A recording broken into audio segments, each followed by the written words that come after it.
संगठन सभी को नमस्कार। संगठन की वैसे ये हमारे माननीय अम्बालिका जी का दायित्व था गीत का, लेकिन नेटवर्क के कारण वो जुड़ नहीं पा रही है, तो इशू के कारण मैं इसको कंटिन्यू करता हूँ।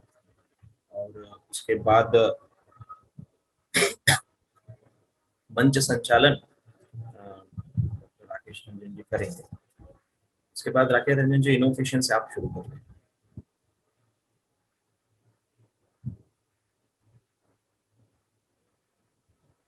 संगठन गीत। भारतीय शिक्षा से हो भारत माँ का पुनरुत्थान, विश्व गुरु के पद पर बैठी माता पाए गौरव स्थान, माता पाए गौरव स्थान।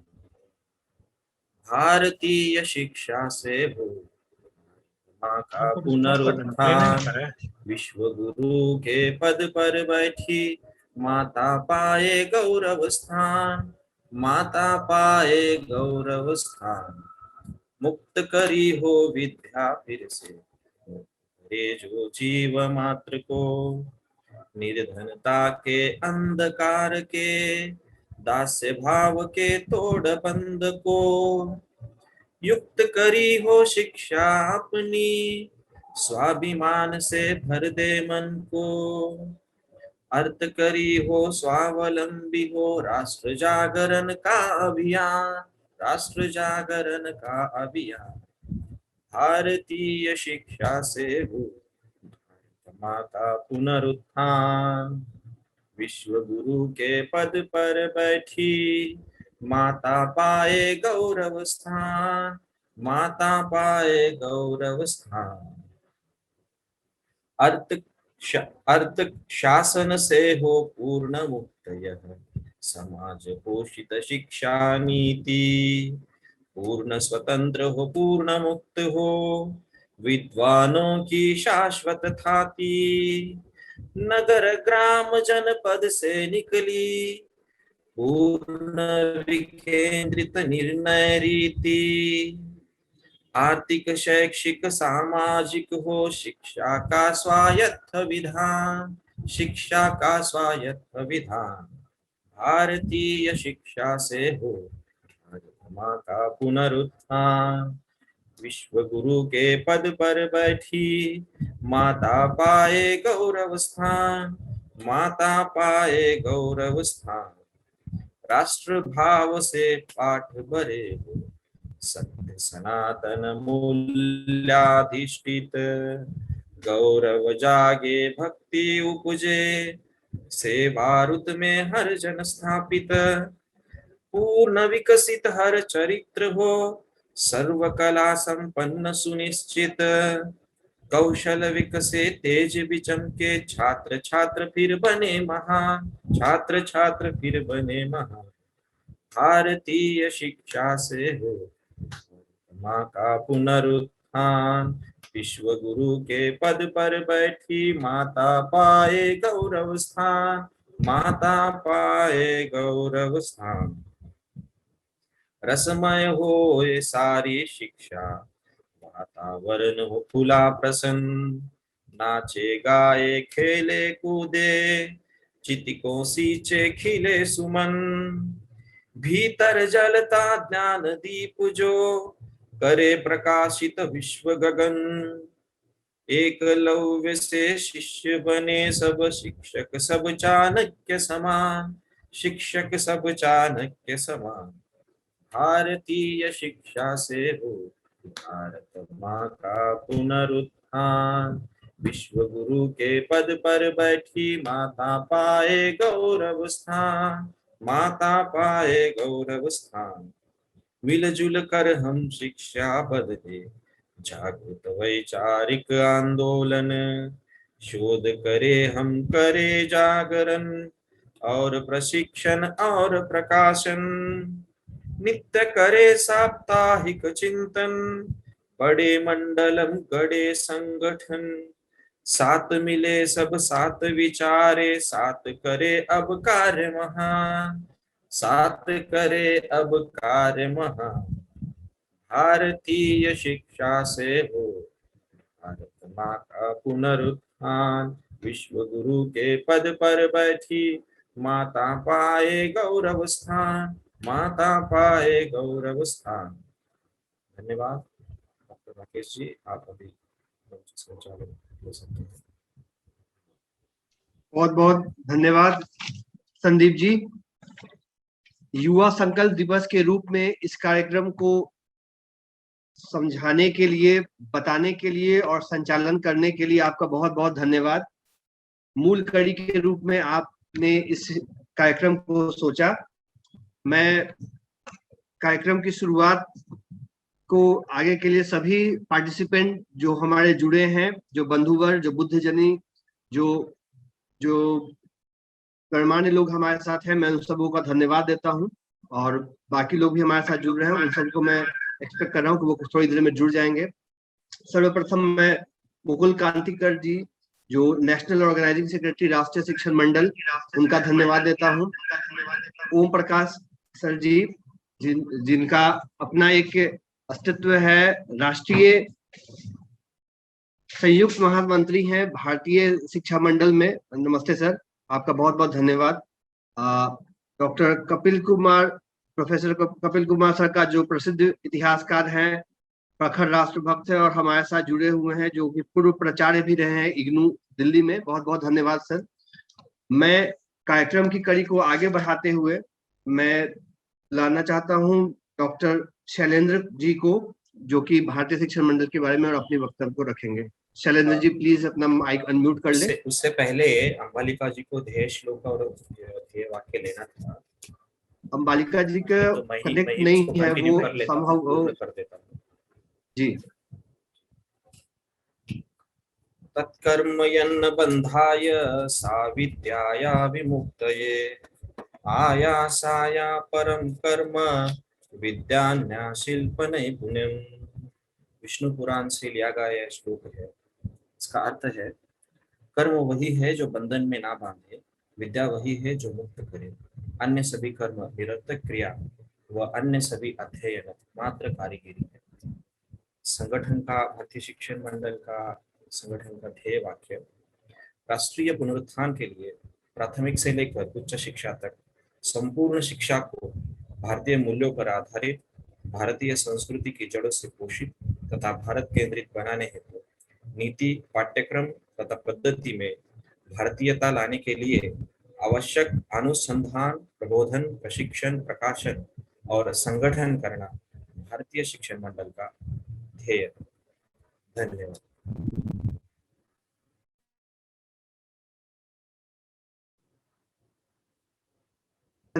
बहुत बहुत बहुत बहुत धन्यवाद संदीप जी।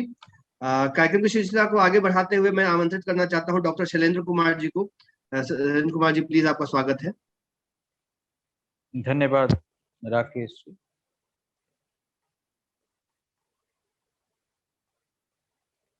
सभी गणमान्य उपस्थित विद्वत जन, सभी बंधु भगिनी, सबका आप सबका भारतीय शिक्षण मंडल दक्षिण बिहार प्रांत में आज शहीद दिवस के अवसर पर संकल्प दिवस के रूप में इस मनाई जाने वाली वैचारिक गोष्ठी में आप सबका स्वागत है। मैं स्वागत करता हूं हमारे माननीय राष्ट्रीय संगठन मंत्री माननीय श्री मुकुल कानितकर जी का, हमारे बीच में राष्ट्रीय संयुक्त मंत्री महामंत्री श्री ओम प्रकाश सिंह जी का, हमारे बीच उपस्थित अभिभावक रूप में बुद्धिजीवी हमारे बीच प्रोफेसर कपिल कुमार जी, और मेरे सभी गणमान्य बंधुवर माननीय संदीप जी, माननीय राकेश जी, और दूर दूर से प्रांत के कोने कोने से उपस्थित सभी बंधु और भगिनी, आप सब लोगों का सादर प्रणाम। और आज विषय प्रवर्तन के रूप में जो मुझे दायित्व दिया गया है, तो मैं आप सभी के समक्ष स्पष्ट करना चाहता हूं कि विषय के ऊपर विस्तृत रूप से प्रकाश डालने के लिए हमारे बीच में भारत के प्रसिद्ध इतिहासविद प्रोफेसर कपिल कुमार जी हैं, जो इस विषय पे अपनी गहरी समझ से हम युवाओं का मार्गदर्शन करेंगे।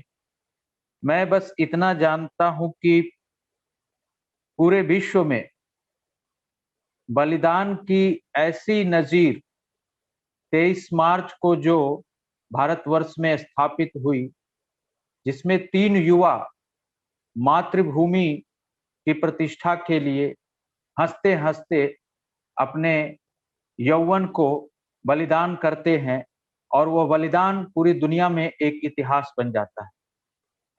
हम आज उनके शहीदी दिवस को जब संकल्प दिवस के रूप में मनाने का आह्वान करते हैं और इसको अपने युवाओं के लिए एक प्रेरणा के रूप में भारतीय शिक्षण मंडल युवा आयाम जब इसको सेलिब्रेट करता है पूरे भारत भर में, तो बरबस ही यह बात समझ में आ जाती है कि सनातन संस्कृति में सबसे बड़े भय जो मनुष्य को है, मृत्यु के भय को जीतने की कैसी अमर कोशिश की गई होगी, उसका साक्षात उदाहरण ये 3 वीर हमारे सामने थे। भगत सिंह, सुखदेव थापर और राजगुरु, 3 मतवाले जिन्होंने राष्ट्रभूमि के लिए हंसते हंसते न सिर्फ अपना बलिदान अर्पित किया, परंतु इतनी कम उम्र में भगत सिंह ने जो वैचारिकी का एक व्यापक दृष्टिकोण हमारे समक्ष उपस्थित किया है, वो आने वाले समय में हम युवाओं के लिए एक उदाहरण के रूप में स्थापित है। कहते हैं कि युवा कौन है? युवा जो स्वाध्यायी हो। और इन तीनों युवकों में खास तौर से भगत सिंह का जीवन आप देखिए कि जितना उस कम उम्र में उन्होंने साहित्य पढ़ा और जो हमारे वैचारिकी के लिए उन्होंने साहित्य छोड़ रखा है, वह एक उदाहरण मात्र है। युवा निडर होता है, साहसी होता है, और ये साहस इन तीनों में इस कदर कूट कूट कर भरा था कि पता चला था कि हम पकड़े जा सकते हैं असेंबली हॉल में पर्चा फेंकने के जुर्म में, लेकिन अपनी शहादत से ही जो इतिहास गढ़ने चले हो, जो देश को प्रेरित करने चले हो। स्वतंत्रता के आंदोलन में उनकी विस्तृत व्याख्या की भूमिका हमारे माननीय प्रसिद्ध इतिहासविद प्रोफेसर कपिल कुमार जी करेंगे। मैं बस इतना जानता हूं कि अपने उदाहरण से, अपने जीवन दर्शन से उन लोगों ने जो संदेश दिया वो भारतीय समाज के लिए अनुपम है, अतुलनीय है और विश्व इतिहास की महानतम घटनाओं में से योग एक है। जब युवा का संकल्प के साथ जब जब भी नाम जोड़ा जाएगा तो इन 3 अमर शहीदों का नाम अमर रहेगा। इसी के साथ मैं अपनी वाणी को विराम देता हूं। धन्यवाद, नमस्कार। बहुत बहुत धन्यवाद शैलेंद्र जी। काफी संक्षिप्त में और काफी शानदार तरीके से आपने बताया कि कैसे युवा संकल्प दिवस हम लोग मना रहे हैं और इसके क्या बैकग्राउंड है। कहते हैं शहीदों की चिताओं पर लगेंगे हर बरस मेले, वतन पर मरने वालों का यही बाकी निशान होगा। मैं रिक्वेस्ट करूंगा विकास जी को कि वो मुकुल कांतेकर सर का वीडियो चलाएं और हम उनके दिया गए वक्तव्य को सुन सके। विकास जी कृपया कर वीडियो चलाएं।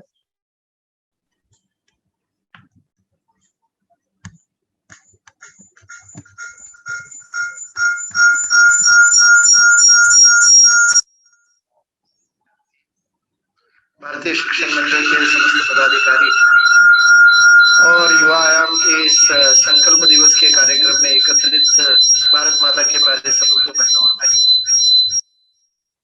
भारत माता के 3 वीरों के बलिदान के उपलक्ष्य में अत्यंत महत्वपूर्ण दिवस है। भगत सिंह, सुखदेव और राजगुरु भारत माता के 3 युवा सपूत हंसते हंसते आज ही के दिन फांसी पर चढ़ गए थे, अपने आप को भारत माता पर बलिदान कर दिए थे, आहुत कर दिए थे।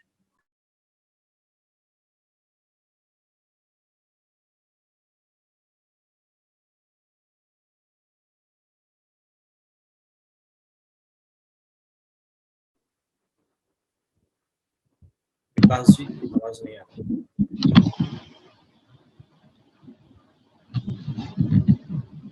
बौद्धिक योद्धा तैयार करना है, वह अपने एक महत्वपूर्ण उत्सव के रूप में इस वीरों के बलिदान दिवस को, हुतात्मा दिवस को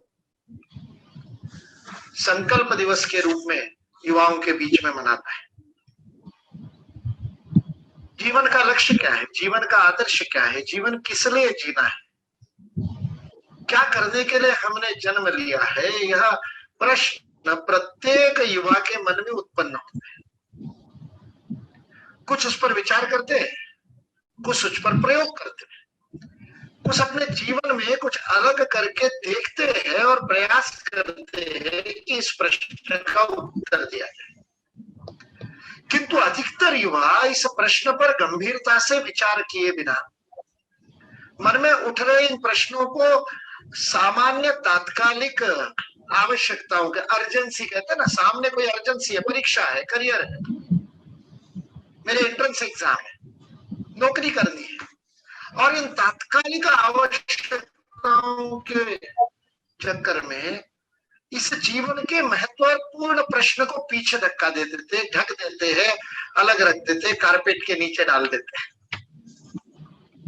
लेकिन ये प्रश्न उठता है, प्रत्येक के मन में उठता है। जितनी बार आप शीशा देखते हो तब उतनी बार उस शीशे में से देखने वाली आंखें आपसे प्रश्न पूछती है, कौन है तू, किसने पैदा हुआ, क्या तेरे जीवन का लक्ष्य है। ऐसा ही प्रश्न 12 साल के एक बच्चे के मन में लाहौर में आया, और वो जालियांवाला बाग आता है अमृतसर, वहां की मिट्टी भर करके ले जाता है, वह रक्त से सनी हुई मिट्टी उसको प्रेरणा देती है। जनरल डायर ने जिन भारतीयों को बलिदान किया वहां पर, उन निहत्थे बलिदानी वीरों के रक्त से प्रेरणा प्राप्त करके वो अपने जीवन का लक्ष्य निर्धारित करता है कि आतताई अंग्रेजों को भारत से भगा करके भारत माता को स्वतंत्र बना करके मैं अपने जीवन का लक्ष्य पूर्ण करूंगा, और नहीं कर पाया तो इसके लिए अपनी आहुति दे दूंगा, आजीवन इसी कार्य में लगूंगा, और अपना जीवन लगा देता है। वही महाराष्ट्र से आया हुआ शिवराम हरि राजगुरु, वह भी इसी प्रकार का जीवन में संकल्प लेकर के चलता है। वह सुखदेव, वह भी वही जीवन में संकल्प लेकर के चलता है। और ऐसे संकल्पित बलिदानी युवाओं की आहुति का आज का दिन है, उसके स्मरण का आज का दिन है। जीवन की बाजी लगा देना, जीवन को आहुत कर देना, जीवन को समर्पित कर देना, जीवन को पूरी तरह से किसी एक उदात्त लक्ष्य के लिए लगा देना, यह यौवन का लक्षण है, युवावस्था का परिचय। और यदि जिसके जीवन में यह लक्ष्य नहीं है, वह फिर 16 साल का हो, 18 साल का हो, 20 साल का हो, 25 साल का हो, 40 साल का हो, वह वृद्ध है, युवा नहीं है। वह गणित करता रहता है, वह गणना करता है, क्या करने से क्या प्राप्त होगा। जो लेन देन का विचार करता है, मैं ऐसा करूंगा तो क्या मिलेगा, उसे युवा नहीं मानता। भगत सिंह गणित करता तो, चंद्रशेखर आजाद गणित करते तो, उनका गणित ही गणित था कि भारत माता के लिए कौन पहले बलिदान करेगा। ऐसे अनेक वीरों के बलिदान से मातृभूमि स्वतंत्र हुई। एक स्वप्न लेकर के वे चले थे। स्वतंत्रता के बाद इस देश का दुर्भाग्य रहा कि यह देश भारत की भारतीयता पर विश्वास करने वालों के हाथ में इसका नेतृत्व नहीं रहा, वो इसके कर्णधार नहीं बने। और बौद्धिक नेतृत्व तो ऐसे लोगों के हाथ में सौंप दिया गया जिनके मन में देशभक्ति की भावना नहीं थी, जो राष्ट्रीयता को, नेशनलिज्म को एक अपराध मानते थे। और ऐसे लोगों ने इस देश की शिक्षा व्यवस्था को, इस देश की विचार परंपरा को, इस देश की बौद्धिक समस्त प्रक्रियाओं को ऐसी दिशा में ले गए कि जिसके द्वारा इस देश में अपने आत्म गौरव का ही भान चला गया। उन लोगों ने भगत सिंह को कम्युनिस्ट बना दिया, साम्यवादी बना दिया। क्यों? तो जेल में फांसी चढ़ने से पहले कुछ दिन पूर्व मार्क्स को पढ़ करके उसने कोई डायरी में टिप्पणी लिखी थी। सारा जीवन जिसने आहुति देते समय अपने वाहेगुरु को स्मरण करके, गुरु ग्रंथ साहब का स्मरण करके अत्यंत धार्मिक भावना से जीवन जिया, वह अंतिम काल में सब कुछ करने के बाद जेल के अंदर मार्क्स को पढ़ता है और उसे एक छोटे से डायरी की नोट के आधार पर और पूरी तरह से भगत सिंह की विचारधारा को और मार्क्सवादी विचारधारा बताता है। भगत सिंह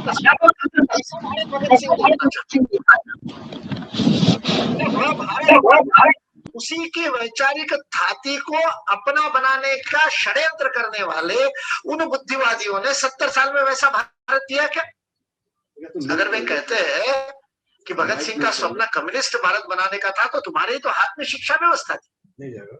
तुमने क्या गौरवशाली भारत दिया? तुमने क्या वैभव संपन्न भारत दिया?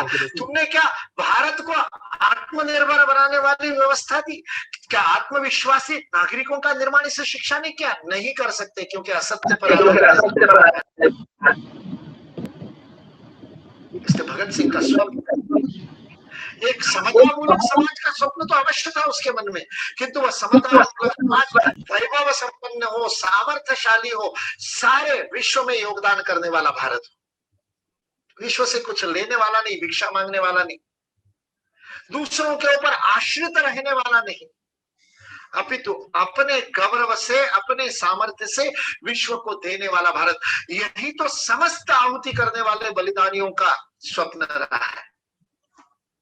फिर वो आद्य क्रांतिकारक वासुदेव बलवंत फड़के हो, या बाघा जतीन हो, या खुदीराम बोस हो, या उधम सिंह हो, पूरे भारत के कोने कोने से जिस जिस वीर ने सशस्त्र क्रांति के माध्यम से अथवा अहिंसा के माध्यम से भारत माता को स्वतंत्र करने के लिए अपना बलिदान दिया, चाहे वो लाला लाजपत राय हो, चाहे बिपिन चंद्र पाल हो, उन सबका एक ही तो स्वप्न था कि यह भारत अपने खोए हुए गौरव को पुनः प्राप्त करे। आज इस बलिदान के अवसर पर जब हम भगत सिंह, सुखदेव और राजगुरु के बलिदान के माध्यम से समस्त हुतात्माओं का स्मरण कर रहे, शहीद शब्द ठीक नहीं, शहीद आजम शब्द, ये वैचारिक लड़ाई है, ये वैचारिक लड़ाई शब्दों की लड़ाई है, पदों की लड़ाई है। It's a battle of terminology. शहीद शब्द का एक अर्थ, धर्म के लिए जिहाद करते समय जो बलिदान होता है उसे शहीद कहते हैं। इसलिए मातृभूमि पर आहूत होने वालों के लिए स्वतंत्र वीर सावरकर ने शब्द दिया हुतात्मा, जिन्होंने अपने आप को आहूत कर दिया, बलिदान कर दिया पवित्रता की भाव से। इसलिए या तो हुतात्मा कहे, बलिदानी कहे, वीर कहे। ऐसे उन वीरों के बलिदान के दिवस पर उनका स्मरण करते समय केवल उनको गौरव के दृष्टि से स्मरण करके, उनको याद करके, नारे लगा करके भारत माता की जय, वंदे मातरम, इनकलाब जिंदाबाद के नारे लगाने से काम नहीं चलेगा। यह बलिदान दिवस का स्मरण, यह उत्सव, बलिदान का उत्सव दधीची के इस राष्ट्र में ही होता है। बलिदान का उत्सव दधीची के इस राष्ट्र में, जो अपनी हड्डियां वज्र बनाने के लिए दे देते हैं, गौ माता से सारे शरीर को चटा करके अपनी आहुति देने वाले दधीची का यह देश है, त्याग का देश है। यहीं पर केवल बलिदान का उत्सव होता है, बलिदान का गर्व होता है। भगत सिंह की माँ कहती है कि माता, बलिदानी वीरों की माता है, आंसू नहीं बहाती क्योंकि मेरा पुत्र मरा नहीं है, अमर हो गया। शहीदों की चिताओं पर लगेंगे हर बरस मेले, वतन पर मिटने वालों का बाकी यही निशा होगा, राम प्रसाद बिस्मिल ने लिखा था। तो आज उनके उस बलिदान के अवसर पर जब हम एकत्रित हुए हैं, तो केवल बलिदान दिवस मनाने की आवश्यकता नहीं है, यह सोचने की आवश्यकता है कि आज भगत सिंह होते तो क्या करते, आज चंद्रशेखर होते तो क्या करते। आज जब भारत अपनी अंगड़ाई लेकर के उठ करके खड़ा हुआ है और सारे विश्व के बीच में विश्व गुरु बनने के लिए सन्नद्ध हुआ है, राष्ट्रीय शिक्षा नीति के माध्यम से एक नए युग का निर्माण वैचारिक स्तर पर करने के लिए चला है, उस समय भगत सिंह होते तो क्या करते। निश्चित रूप से बम हाथ में नहीं लेते, निश्चित रूप से बंदूक नहीं उठाते, निश्चित रूप से चंद्रशेखर आजाद को माउसेर का बम गोला लेकर के वंदे मातरम नहीं कहते। तो फिर क्या करते हैं, वो वैचारिक युद्ध में पड़ते और राष्ट्र की राष्ट्रीयता को सारे विश्व के सम्मुख प्रतिष्ठित करने के लिए अपने जीवन की आहुति लगाते। वह समय था जिस समय परतंत्र था भारत, इसलिए भारत के लिए मरने की आवश्यकता थी। आज यह राष्ट्र अपने गौरव को पुनः प्राप्त करके आत्मनिर्भर होकर के विश्व गुरु बनने के पथ पर अग्रसर है। हमारे सामने दिखाई दे रहा है कि हमारे आंखों के सामने यह स्वप्न साकार होगा। ऐसे समय में हमको देश के लिए हर क्षण जीने का संकल्प लेने की आवश्यकता है। अपने जीवन का लक्ष्य स्वार्थ के लिए नहीं, स्वयं के लिए नहीं, अपने जीवन का लक्ष्य केवल मैं और मेरे परिवार तक सीमित नहीं, अपने जीवन का लक्ष्य भारत के लिए, भारत माता के लिए, भारत के लिए जीने का संकल्प लेने का आज का दिन है। इसलिए इसको हम संकल्प दिवस के रूप में मनाते हैं। आज आहुति देनी पड़ेगी, अपने भोगों की आहुति देनी पड़ेगी, अपने सुविधाओं की आहुति देनी पड़ेगी, अपने व्यसनों की आहुति देनी पड़ेगी, आवश्यकता पड़े तो अपने परिवार के साथ अपने संबंध की आहुति देनी पड़ेगी, किंतु राष्ट्र की रक्षा के लिए, राष्ट्र के लिए गौरव बढ़ाने के लिए अपनी समस्त गुणों की आहुति देनी पड़ेगी। यदि मेरे अंदर बहुत अच्छी बुद्धि है, प्रज्ञा है, मैं नवनवीन खोजे कर सकता हूं तो भारत के लिए करूंगा, मैं कविता कर सकता हूं तो भारत के लिए करूंगा, मैं वक्तृता है तो भारत के लिए करूंगा।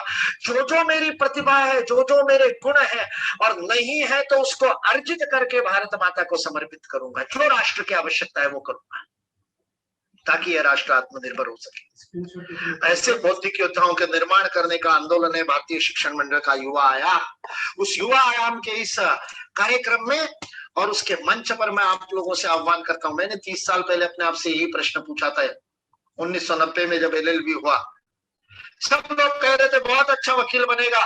मैंने अपने आप से प्रश्न पूछा, अपराधियों की वकालत करके जेब भरने के लिए क्या मुकुल तेरा जन्म हुआ? और अंदर से आवाज आई, नहीं, यह मेरे जीवन का लक्ष्य नहीं, मैं तो भारत माता की वकालत करूंगा, उसका अधिवक्ता बनूंगा, उसका गुणगान करूंगा, उसका गौरव करूंगा विश्व के सामने। और इसलिए मैंने कहा, तेरा तुझको अर्पण क्या लागे मेरा, और अपना समस्त जीवन भारत माता को समर्पित किया। 24 घंटे 365 दिन केवल और केवल मातृभूमि के लिए जीने का संकल्प लेकर के चल पड़ा 31 वर्षों से। उस आशा से आपसे झोली फैला करके निवेदन कर रहा हूं, आज के दिन संकल्प लीजिए। क्या है जीवन का लक्ष्य? क्या करने के लिए जन्म लिया? अपना जीवन भारत माता को समर्पित करने का संकल्प लेने का ये दिन है। व्यक्तिगत जीवन में, सामूहिक जीवन में, संगठनात्मक जीवन में और राष्ट्रीय जीवन में अधिकाधिक समय भारत माता के लिए देने का संकल्प अधिकाधिक युवा करे। इसी आह्वान के साथ जय हिंद, जय भारत।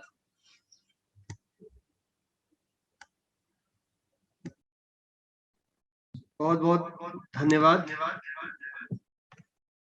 ऑडिबल?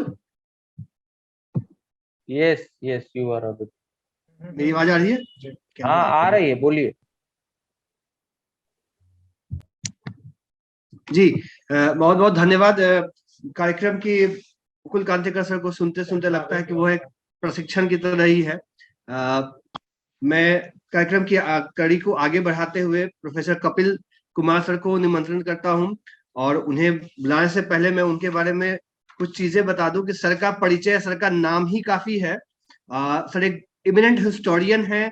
सर काफी दिनों से चीफ म्यूजियम हिस्टोरियन म्यूजियम में इन्होंने अपनी सेवाएं दी हैं। सर ने इग्नू में भी अपना काफी योगदान दिया है।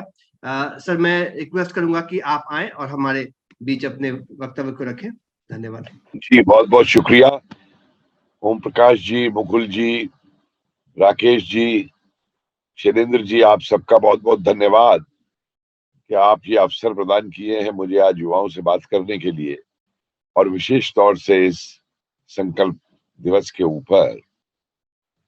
मैं यहाँ आज कुछ प्रश्न उठाना चाहता हूं, और उन प्रश्नों को लेकर के फिर क्या संकल्प हमें करने हैं और क्या संकल्प इस देश के युवा को लेना चाहिए, मैं उस पर चर्चा करूंगा।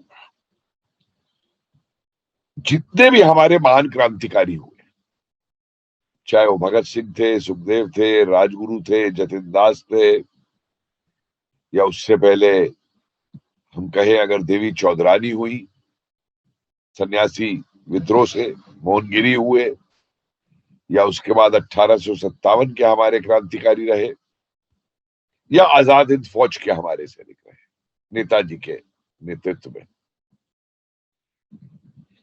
किसी ने भी कभी ये परिकल्पना नहीं की थी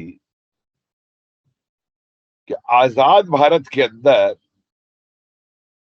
एक बार फिर से ये विभित्स नारा सुनाई देगा कि भारत तेरे होंगे, भारत तेरे टुकड़े होंगे। कि आजाद भारत के अंदर ऐसा युवा होगा जो विदेशी विचारधारा, विदेशी परिपाटी और विदेशों से आदेश लेकर के भारत को तोड़ने की, भारत को जलील करने में दुनिया के सामने, भारत की हर उपलब्धि को नकारने में ये चंद युवक जो है ये कार्य करेंगे। मुझे को याद होगा, मैंने एक बार कहा था कि जिस दिन JNU में इन्होंने ये नारे लगाए थे कि भारत तिगड़े टुकड़े होंगे, टुकड़े होंगे, तो मैं अगर वहां होता तो मैं अगले दिन जो है जेएनयू का घेराव जो है जाके 2 लाख विद्यार्थियों से करवा देता कि देश के विद्यार्थी हम हैं, देश के विद्यार्थी तुम ये 20 लोग जो है टुकड़े टुकड़े के नारे लगाने वाले नहीं। अगर आज इस देश का संविधान, स्वतंत्रता, अधिकार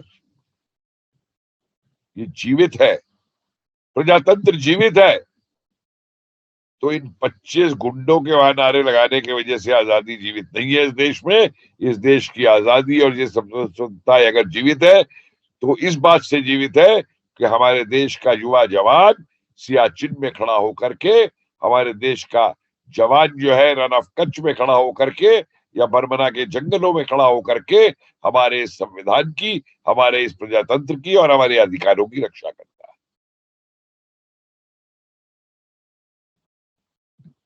बहुत ही अफसोस होता है, लेकिन इसके साथ साथ एक बहुत बड़ी आशा की किरण भी बहुत अच्छी जागी है।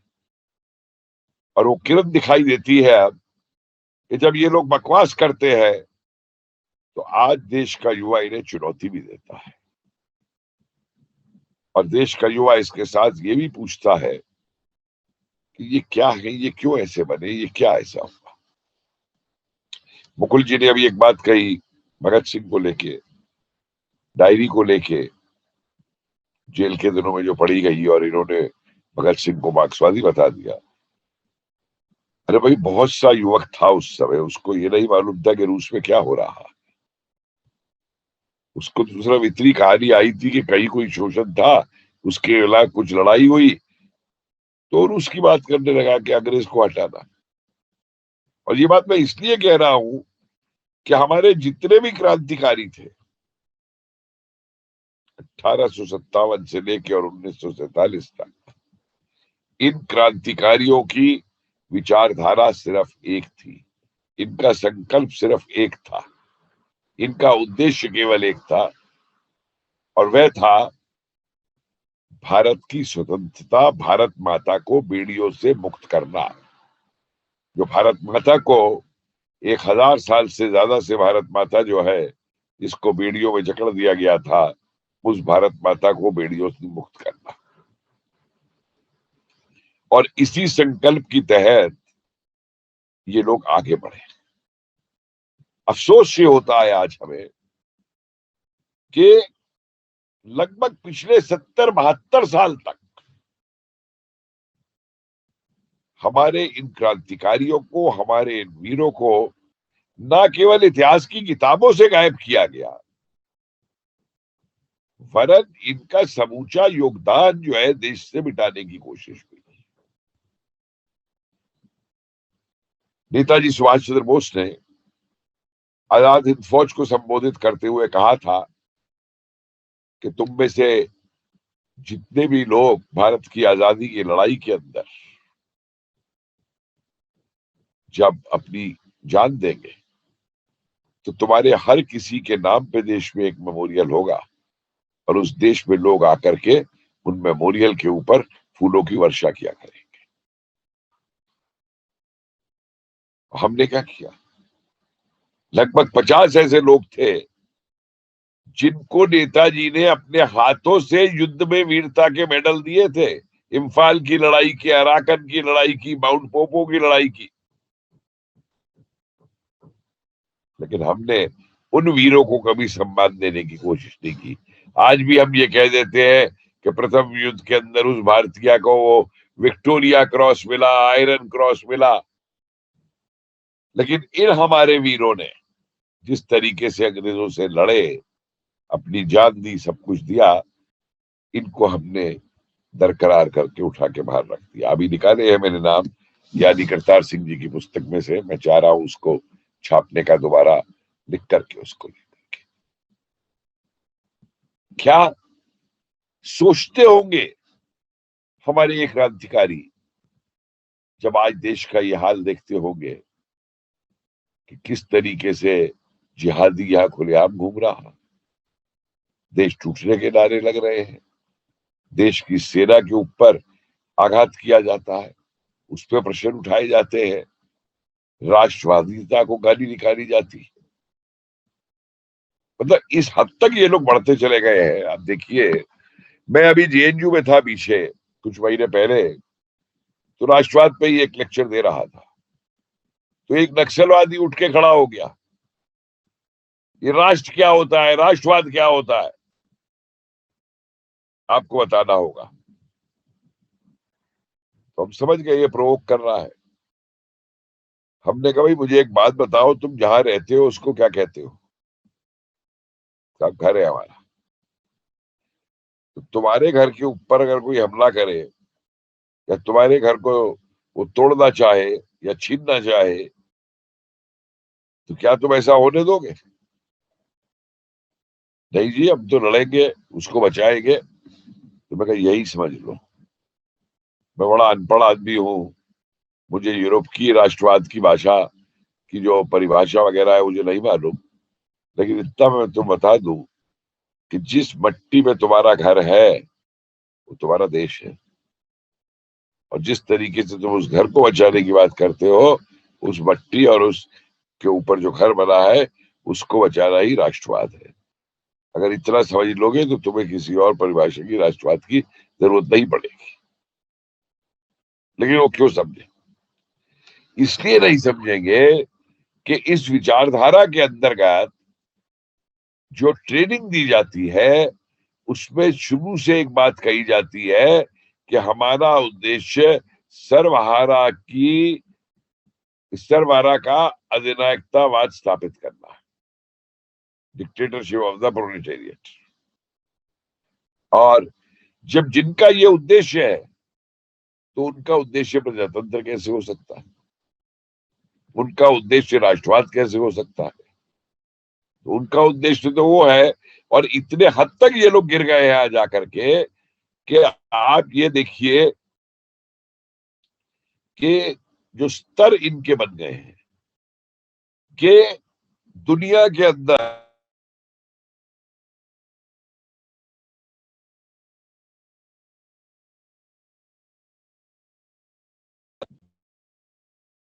अरे भाई कि दुनिया के अंदर जो देश दुनिया का आज सबसे बड़ा महाजन बना हुआ है, दुनिया को पैसे उधार दे दे करके उनको ब्लैकमेल करता है, जो देश दुनिया की जमीनें हड़प रहा है, आज वो इनका देश मार्क्सवादी मसीहा है। क्योंकि अब सोवियत यूनियन नहीं रहा तो दूसरा मसीहा इन्हें रूस मिल गया, चीन मिल गया। तो जिनपिंग साहब जो कहेंगे वो इनके लिए बात सही है। तो भारत की सेना का निरादर करो, भारत के प्रधानमंत्री का निरादर करो, और भारत में ऐसी भावनाएं फैलाओ जो जनता को बिल्कुल वो कर दे कि नहीं भाई पता नहीं क्या हो गया है। तो ये इन लोगों ने यहाँ पे इस तरीके की अराजकता फैलाने की बात की है विदेशी ताकतों के उसके ऊपर लेकर के। इसका और सबसे बड़ी बात इसमें यह है कि देश को नष्ट करने के लिए इन्होंने जिहादियों से हाथ मिला दिए। ये गजवा हिंद वाले, ये जिहादी और ये नक्सलवादी, ये तीनों मिलकर, अब मैं कांग्रेस और नक्सलवाद में फर्क नहीं समझता, क्योंकि कांग्रेस के जो भाषण और सब कुछ है वो नक्सलवाद। हमारे किसी क्रांतिकारी ने कभी ये कल्पना नहीं थी कि भारत में एक ऐसा प्रजातंत्र आएगा जिसमें एक ही परिवार जो है राज करेगा, और राज्यों के अंदर वो 20 परिवार खड़े करवा देगा कि वही 20 परिवार राज्य करेंगे देश के अंदर। और जब ये व्यवस्थाएं आज टूट रही है, इनका वर्चस्व खत्म हो रहा है, तो इन्हें परेशानी हो गई है। तो इनके हिसाब से वो इनकी जो स्वतंत्रता है जो हर चीज की, वो स्वतंत्रता खत्म हो रही है, जो कि निहायत ही बेवकूफी की बात है। इनकी स्वतंत्रता या क्या, एक ही आइडियोलॉजी जैसे मैंने कहा नेताजी की थी, वही एक ही आइडियोलॉजी भगत सिंह की थी, वही और लोगों की थी जो क्रांतिकारी आंदोलन में शामिल हुए, और वो सिर्फ एक थी, देश की आजादी, देश की आजादी। मैं जब ये गाना सुनता हूं कभी कभी कि दे दी हमें आजादी बिना तीर बिना ढाल, साबरमती के संत तूने कर दिया कमाल, तो खून खौल उठता है। और दिल करता है कि इस गाने को जाके इस देश में अभी बैन करवा दूं, क्योंकि ये गाना हमारे उन वीरों का जिन्होंने अंग्रेज को लगातार चुनौती दी, ये उनका अपमान करता है, जिन्होंने अपनी आहुति दी। हमें आजादी किसी ने दी नहीं, हमने आजादी ली है, और हमने आजादी ली है इनके संघर्ष से। और जिस दिन अंग्रेज ये समझ गए कि अब वो भारत में नहीं रह सकते, उस दिन उनको भारत छोड़ना पड़ा। मतभेद ये कि अंग्रेज ने भारत के ऊपर हमारे ही कुछ गद्दारों की वजह से राज किया। और संकल्प लीजिए कि आज देश के अंदर ऐसे गद्दारों को आप पैदा नहीं होने देंगे, और कहीं अगर ऐसा गद्दार पैदा हो भी जाता है तो उस गद्दार का जो है मुंह तोड़ जवाब दिया जाएगा। कोई कह रहा था कि वो हमारी पहले नीति थी, वो एक गाल पे कोई चाटा मारे दूसरा गाल आगे कर दो। फिर नीति हुई नहीं कि साहब वो अगर कोई हमला करे तो उसको जवाब देंगे। मैंने कहा नहीं, आज भारत को जिस नीति की जरूरत है, और सौभाग्य से हमें वो नीति और दिशा प्राप्त है हमारे प्रधानमंत्री के द्वारा, वो नीति यह है कि इससे पहले कि कोई हाथ मेरी तरफ उठे, मैं उस हाथ को ही काट के अलग फेंक दूं। वो तो बात की बात है कि उसने चाटा मार दिया तो मैं 2 चाटे मार दूंगा। किसी में इतनी हिम्मत ही नहीं होनी चाहिए कि भारत की तरफ वो आंख उठा के देख सके, या भारत की तरफ वो जो है अपना हाथ इस तरीके से बढ़ाए जो आपको दोस्त कहलाने के लिए और पीछे से चुरा भोंकने के लिए। तो उन हाथों को तोड़ने का संकल्प आज हमें लेना होगा। आप ये देखिए कि इन क्रांतिकारियों को टेररिस्ट तो छोड़, पता नहीं और क्या क्या इन्होंने कहा है। और जबकि इन क्रांतिकारियों ने कोई शौक नहीं था इन्हें बंदूक से अंग्रेजों से लड़ने का, लेकिन जब उन्हें निरुत्साहित किया गया, जब कांग्रेस अपने उसी पे रही, कांग्रेस किस लिए बनी थी? सन 85 से उठा के देख लीजिए। सेफ्टी वाल्व थ्योरी कहता है यूं कि एक ऐसा सेफ्टी वाल्व चाहिए जो ब्रिटिश साम्राज्य की रक्षा कर सके। तो जितनी प्रारंभिक कांग्रेस हुई है, मीटिंग हुई है, उनमें सब में वो राष्ट्रीय गायन जो है गॉड सेव द किंग, वो सब बचता है।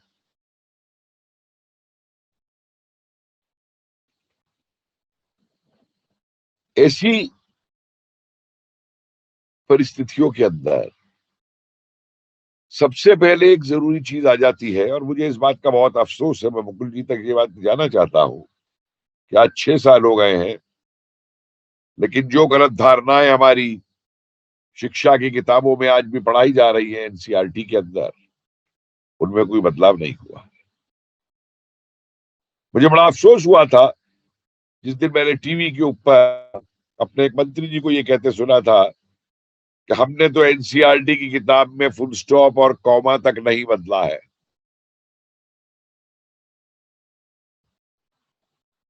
ये तो दायित्व आपका। हम लोग तो जो कर रहे हैं इस संदर्भ में कोशिश, लेकिन ये तो सरकारी की तरफ से होने वाला काम है।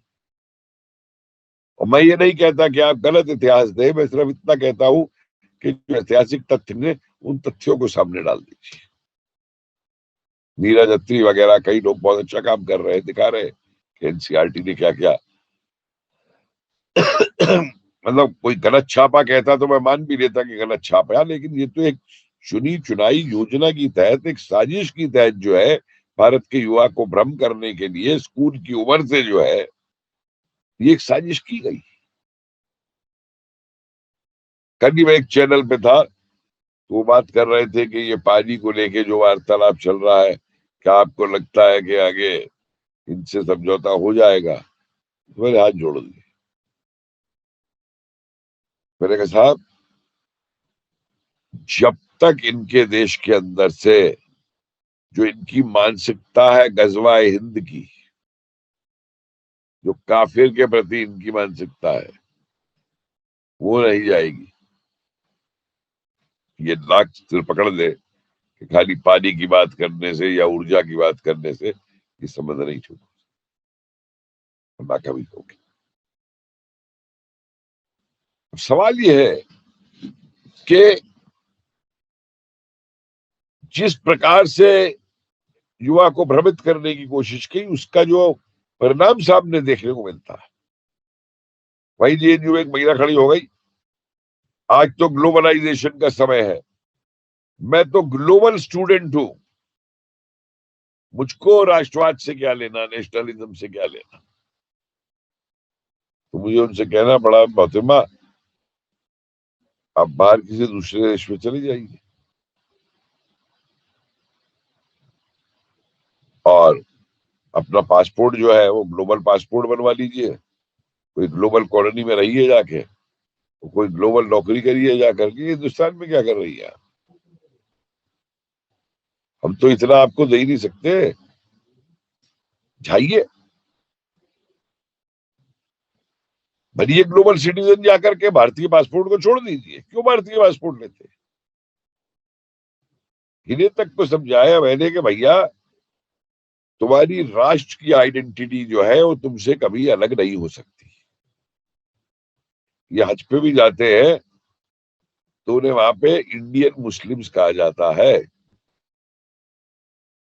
मुस्लिम नहीं कहा जाता, इंडियन मुस्लिम कहा जाता है। इंडिया शब्द जो है वो पहले आपके नाम से आता। तो कुछ ऐसे प्रयास किए कि ऐतिहासिक स्तर पर कुछ नई चीजों को सामने लाया जाए, क्योंकि हर चीज जो है वो गांधी जी गांधी जी गांधी जी के जिम्मे दे दी जाती है, और उन्होंने हमें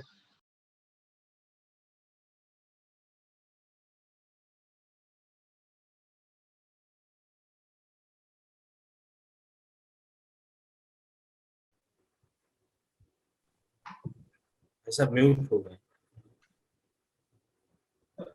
Sir, please turn on mic. Kapil sir आप म्यूट हो गए।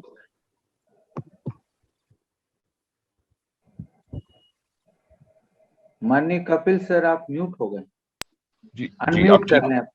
जी किया, वो बीच बीच में पता नहीं क्या हो रहा है। ठीक हो गए तो जी। हाँ जी, मैं ये कह रहा था,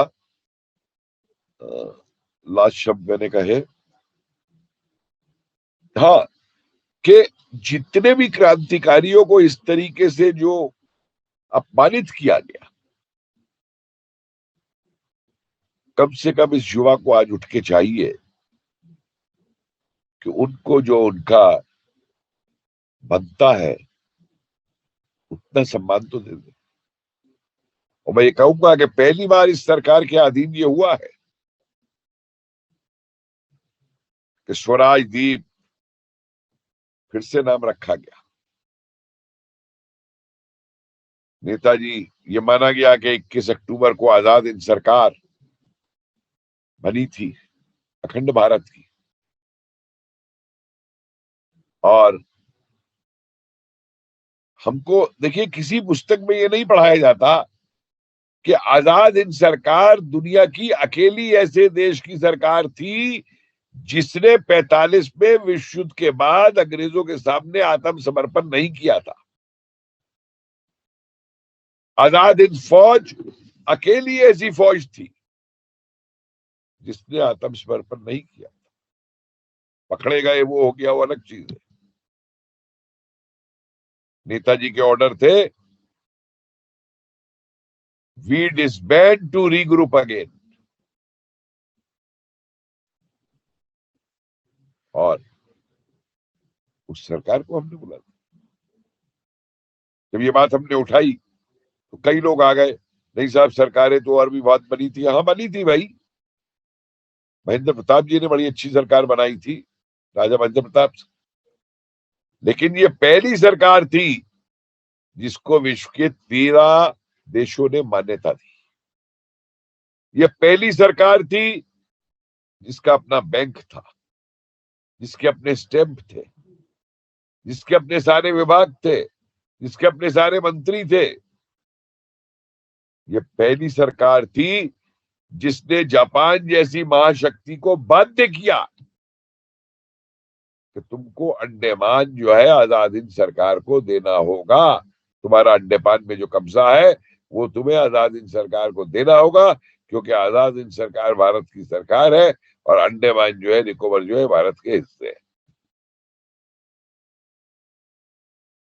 ये पहली सरकार थी और कई इस तरीके की उपलब्धियां हैं इस सरकार की जिनको के किसी पुस्तक में कभी रखने की बात ही नहीं रखी गई। और इन परिस्थितियों के अंदर यदि आप देखें कि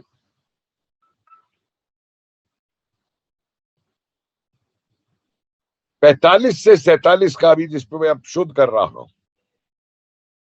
ऐसा योगदान निकल करके आ रहा है कि पूरी प्लान नेताजी ने इस देश की आजादी की नीति बना करके कि आगे क्या करना है। The struggle must continue.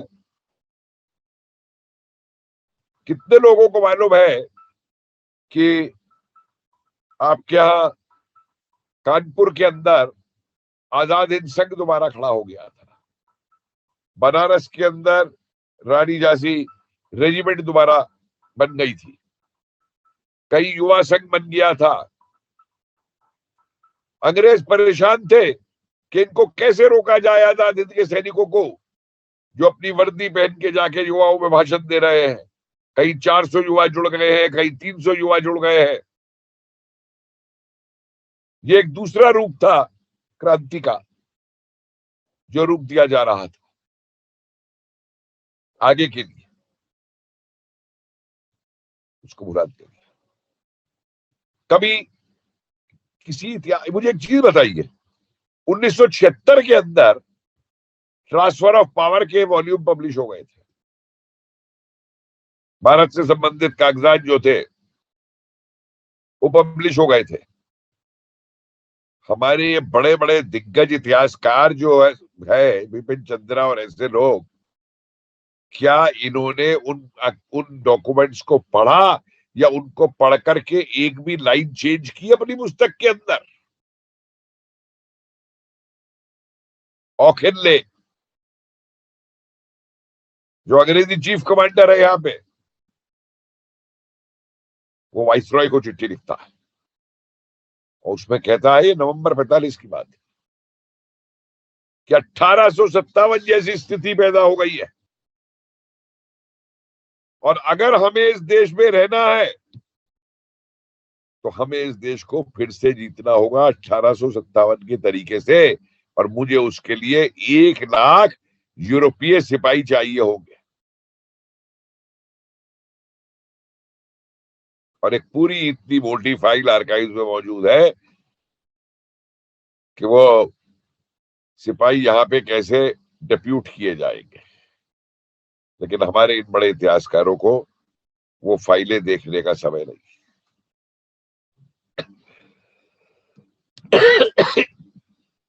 अभी मैंने देखी कुछ मिलिट्री इंटेलिजेंस ईस्टर्न कमांड की फाइल है, पढ़ी है आर्काइव में पिछले 70 साल से, कि हर 15 दिन बाद मिलिट्री इंटेलिजेंस जो है वो इस बात की रिपोर्ट मंगा रही है कि आजाद हिंद फौज का ब्रिटिश भारतीय सेना के ऊपर क्या असर है, और हर यूनिट से रिपोर्ट जा रही है। और ऐसी ऐसी कहानियां है उन रिपोर्ट। तो उन सैनिकों ने जय हिंद कहना शुरू कर दिया तो उनके कोर्ट मार्शल हो गए, और अल्टीमेटली मजबूर होकर ऑखिल ने ये लिखता है वाइसरॉय को कि every Indian officer today is a nationalist worth his salt. though we may be paying our salaries to him. हर भारतीय जो अंग्रेजी सेना में अफसर है इस समय, अगर उसने अपना नमक खाया है और वो उसको अदा कर रहा है, वो राष्ट्रवादी है, चाहे हम उसे कितनी भी तनख्वाह दे रहे हो। कलकत्ता के अंदर गुरपूरब का दिन है नवंबर में 14 नवंबर का 1945 में। तो बड़ा भारी आयोजन होता है और ग्रंथ साहब को रखा जाता है और ग्रंथ साहब के बराबर में नेताजी की फोटो लगाई जाती है और वहां पे आजाद हिंद फौज के गाने होते हैं। शरद बोस वहां मौजूद है और मिलिट्री इंटेलिजेंस का आदमी लिख रहा है कि मैं हैरान हो गया हूं क्योंकि सिख तो कभी गुरु ग्रंथ साहब के पास किसी चीज को रखते नहीं है, इन्होंने कैसे नेताजी की फोटो यहां लगाई हुई। और आपको मालूम है 30,000 लोग वहां मौजूद थे, उस 30 में से 3,000 लोग वो थे जो भारतीय अंग्रेजी सेना के अंदर कार्यरत थे उस समय और कलकत्ता में पोस्टेड थे। इंडियन नेवल म्यूटनी आई, ये तो खाली रॉयल नेवल म्यूटनी कहकर के उसको छोड़ देते हैं, लेकिन उस समय जो दो विद्रोह हुए एयरफोर्स के, जो जबलपुर के अंदर सेना के विद्रोह हुए, उनको हमारी पुस्तकों से छुपा दिया गया क्योंकि हमारे बड़े बड़े जो नेतागण थे वो ये नहीं चाहते थे कि ये चीजें सामने आए। मैं एक बहुत मूलभूत सवाल और उठाना हूं अपने युवा के सामने, समझना बहुत जरूरी है। क्या हमें 15 अगस्त 1947 के दिन आजादी मिली थी और क्या 15 अगस्त का दिन जो है वो चुना क्यों गया था? कभी आपने गौर किया कि 15 अगस्त 1947 का दिन क्यों चुना गया था? माउंटबेटन ने क्यों चुना था ये दिन? क्योंकि 15 अगस्त 1945 के दिन माउंटबेटन ने जापान का सरेंडर लिया था एज एलाइड चीफ कमांडर। और मत भूलिए कि आजाद हिंद फौज जापान के साथ थी, जिसको ह्यूमिलेट करना चाहता था, इसीलिए लाल किले में मुकदमे भी चलवाए ला करके। लेकिन उस दिन एक बात समझ लीजिए, गांठ बांध लीजिए, हमको उस दिन डोमिनियन स्टेटस मिला था, हमको 15 अगस्त 1947 के दिन आजादी नहीं मिली थी।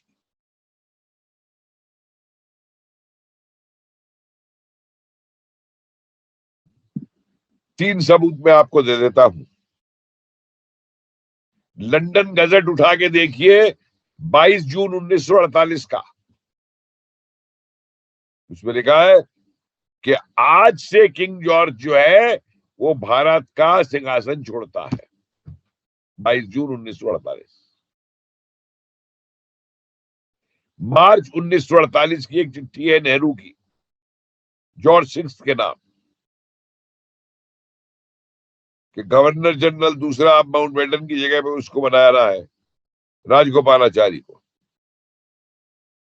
साहब हमको इसकी अनुमति दे दीजिए कि हम आजाद थे और उसकी अनुमति मांग रहा हूं मैं उनसे, गवर्नर जनरल अपना बनाने के लिए। और एटली की जो मीटिंग है मई 1947 की ब्रिटिश प्रधानमंत्री की, उसके दस्तावेज बाहर आ गए हैं। साफ लिखा है उसके अंदर कि आप कांग्रेस के नेता ये कह रहे हैं कि हम डिप्लोमेटिक इससे डोमिनियन स्टेटस से खुश है, आजादी हम बाद में ले लेंगे, अभी हमें डोमिनियन स्टेटस दे दो। तो इसलिए अब हम एक हिंदू और एक मुस्लिम दो डोमिनियन बना देते हैं। सारे पत्रों के अंदर इनको प्राइम मिनिस्टर ऑफ डोमिनियन लिखा गया। और ये हमको कहते हैं हमको आजादी मिली थी।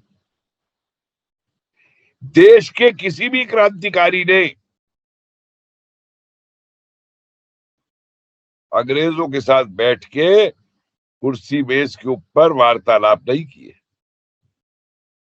अंग्रेजों के साथ बैठ करके देश के टुकड़े होने की बात नहीं की, देश को काटने की बात नहीं की। सो कॉल्ड धर्मनिरपेक्ष जो अपने आप को बनते हैं, ये कांग्रेसी। अगर आप इतने बड़े धर्मनिरपेक्ष थे नेहरू जी, तो आपने देश का बंटवारा धर्म के आधार पर क्यों स्वीकार किया? इसका मुझे जवाब दीजिए।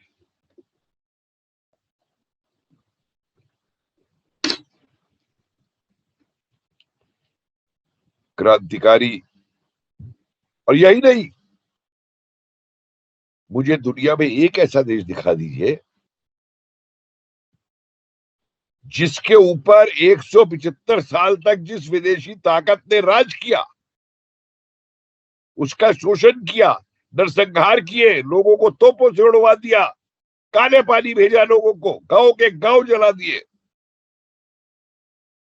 उस देश के आखिरी प्रतिनिधि को आप अपना भारत का कहते हैं हम स्वतंत्र हो गए और भारत का पहला गवर्नर जनरल बनाते हैं। उस लॉर्ड माउंटबेटन को आप रातों रात जो है उसको पंडित माउंटबेटन बना देते। ये नारे लगे थे उस दिन वहां पे, पंडित माउंटबेटन की जय, पंडित नेहरू की जय। यूनियन जैक झंडा अंग्रेजों का नीचे नहीं आया था।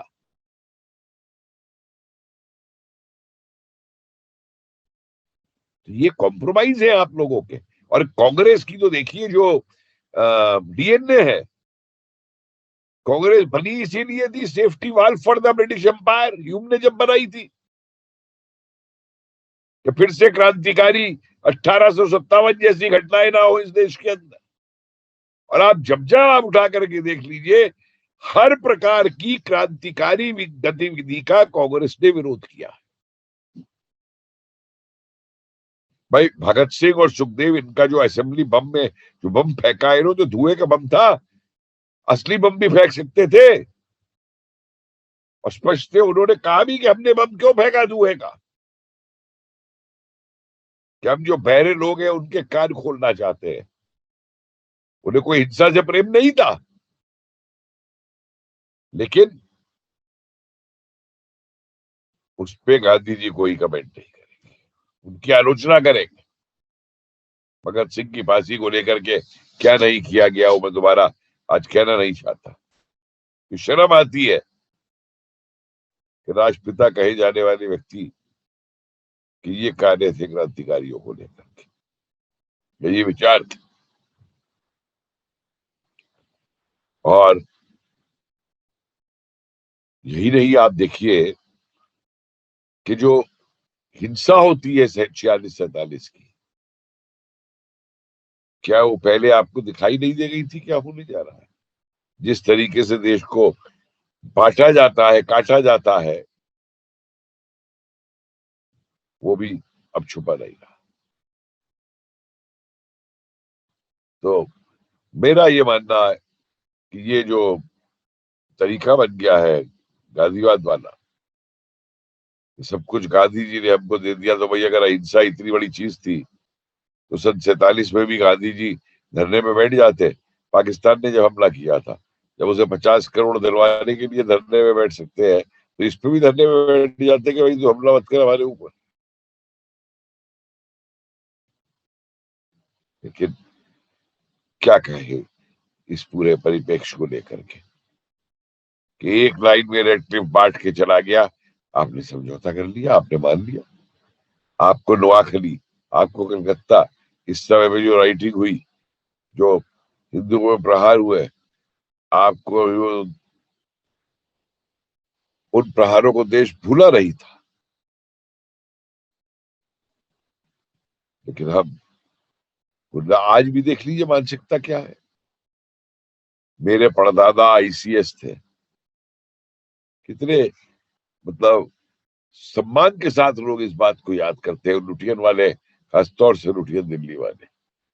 परदादा जो है मेरे इंडियन आईसीएस अफसर।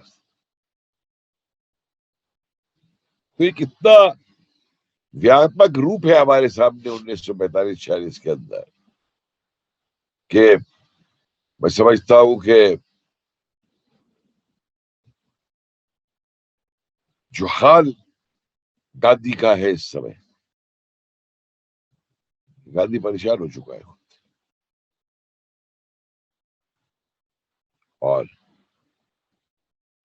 इधर ये महाशय हमारे इतिहास को निरंतर खराब करने में, और जो एक सबसे शॉर्ट आंसर मैं आपको दे सकता हूं कि इस इतिहास को क्यों खराब किया गया। वो जानते थे कि भारत में उनका सामना जो है वो किसी जंगली जाति से नहीं है।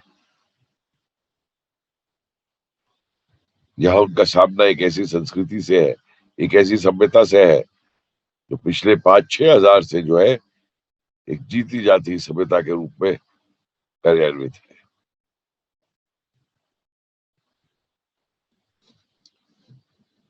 लेकिन उसको मैं तो ये मान के चलने वालों में से हूं कि देश की आजादी के अंदर हर घर से अगर एक व्यक्ति ने अपनी आहुति दी होती तो शायद हम इतने भ्रष्ट नहीं होते। जो भ्रष्टाचार का रूप आज हमारे सामने निकल करके आ रहा है और भयानक तरीके से, किन किन तरीकों से निकल करके आ रहा है।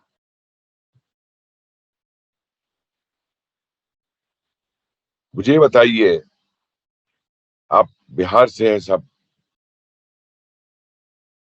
किसी बिहार की पुस्तक में लिखा है कि 1857 में जब कुंवर सिंह वहां से निकल करके इधर आते हैं आजमगढ़ की तरफ, तो बिहार के जितने घसियारे हैं वो अंग्रेजी घुड़सवार सेना को घास की सप्लाई बंद कर देते हैं। देखने में बड़ा छोटा काम लगेगा,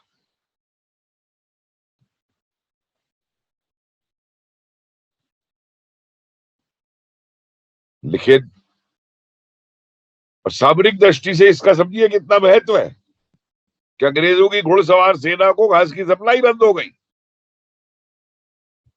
लेकिन उनका योगदान इतिहास में नहीं रखा जाएगा।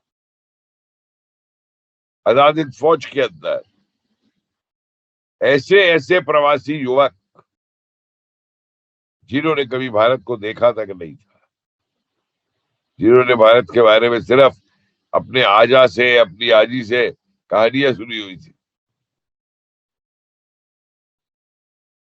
उन्होंने आके नेताजी के आगे एक आह्वान के ऊपर अपना सब कुछ रख दिया आजादी फौज के लिए।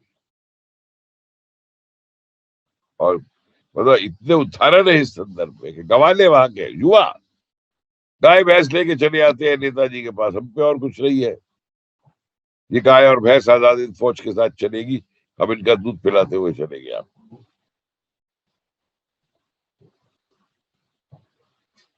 वो है राष्ट्रवाद, इसे कहते हैं राष्ट्रवाद। राष्ट्रवाद ये नहीं है कि आप खाली जाके मंदिर आइए तो, या वो अपने हम ये राष्ट्रवाद हो गया। आज बहुत कुछ बनता है राष्ट्र को, और कुछ नहीं। आप 2 हाथ ही राष्ट्र के लिए बहुत बड़ी चीज है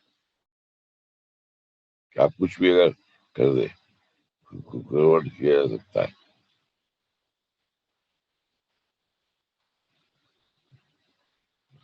बाकी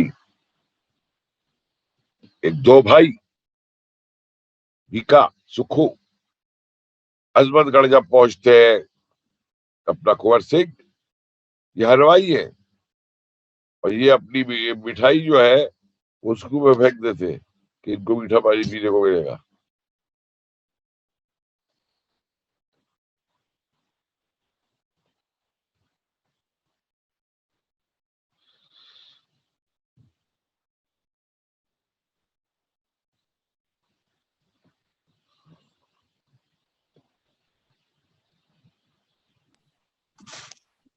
सर आपकी आवाज नहीं आ रही है। एक सर आपकी आवाज नहीं आ रही है। एक सेकंड, पता नहीं बार बार क्यों म्यूट हो रहा है आज इसके अंदर मेरा थोड़ा। तो इन परिस्थितियों के अंदर जो भाई लास्ट मैंने आपको बताया कि लास्ट 1 मिनट ये शब्द बता देंगे जो बात में मिस कर गया हूँ। लास्ट में मैंने जो बोला है आपको बताइए, 1 मिनट आखिरी शब्द बताइए मेरा, जहां से मैंने छोड़ा, जो आप पे आवाज नहीं गई।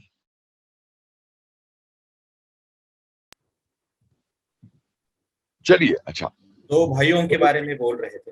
हाँ, 2 भाइयों ने, ये हलवाई थे दोनों, और जब कंवर सिंह की फौज आ रही है तो इन हलवाइयों ने जितनी इन पे शक्कर थी उसको कुएं के अंदर डाल दिया कि उनकी सेना को मीठा पानी पीने को मिले।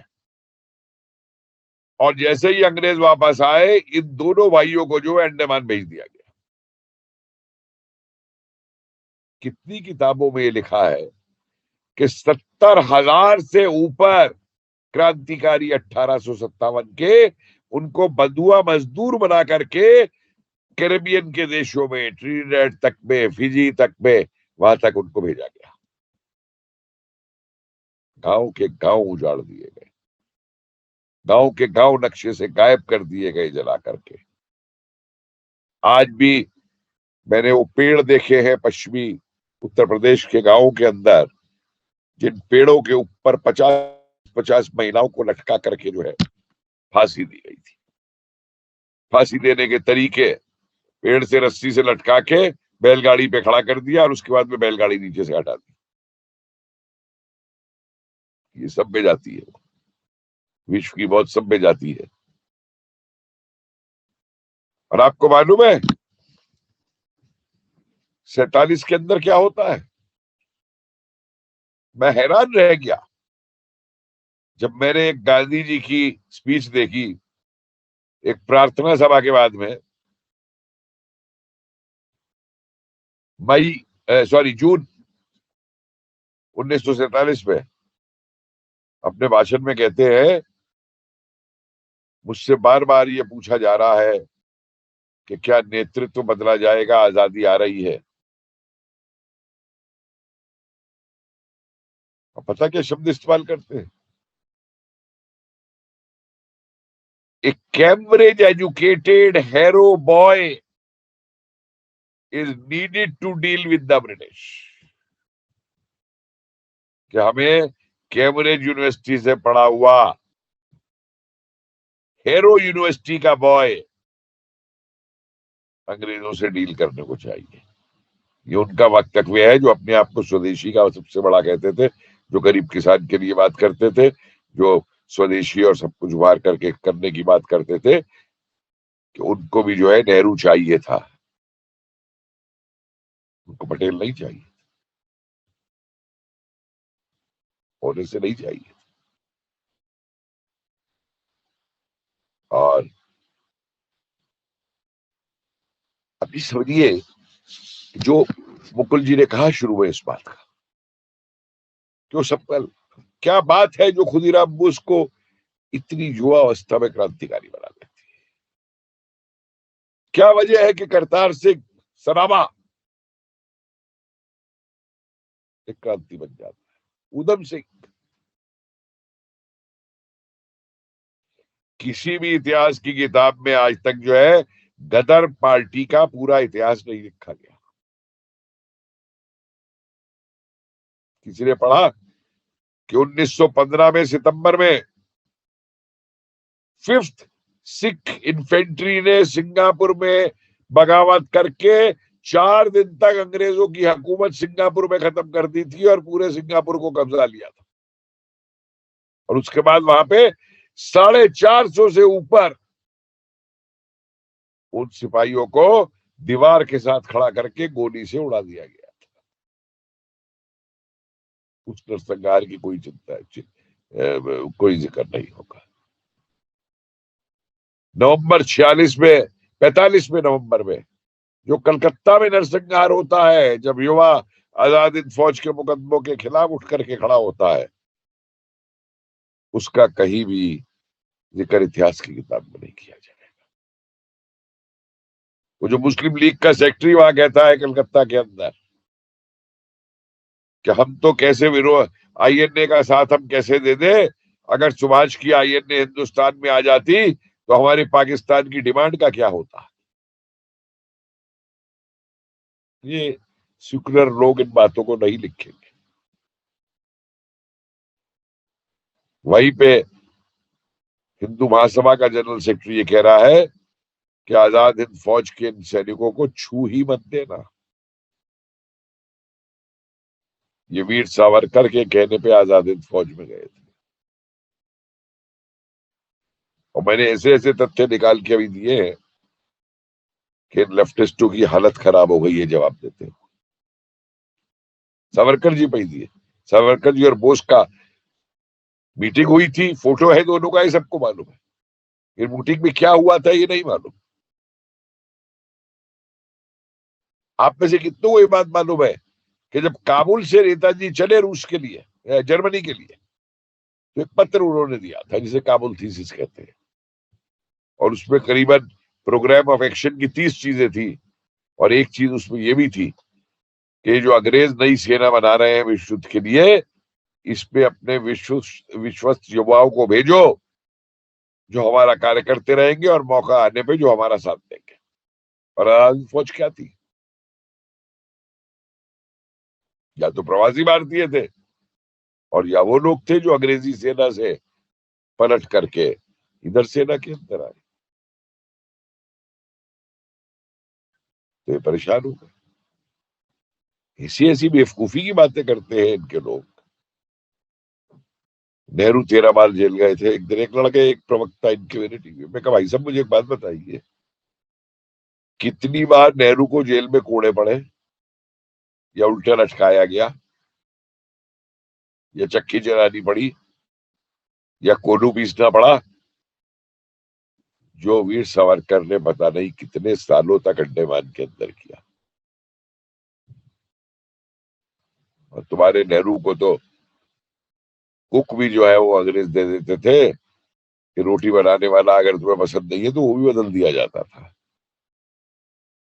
गांधी जी को तो रखा गया 42 में, अरेस्ट करके आ गया कहा पैलेस में,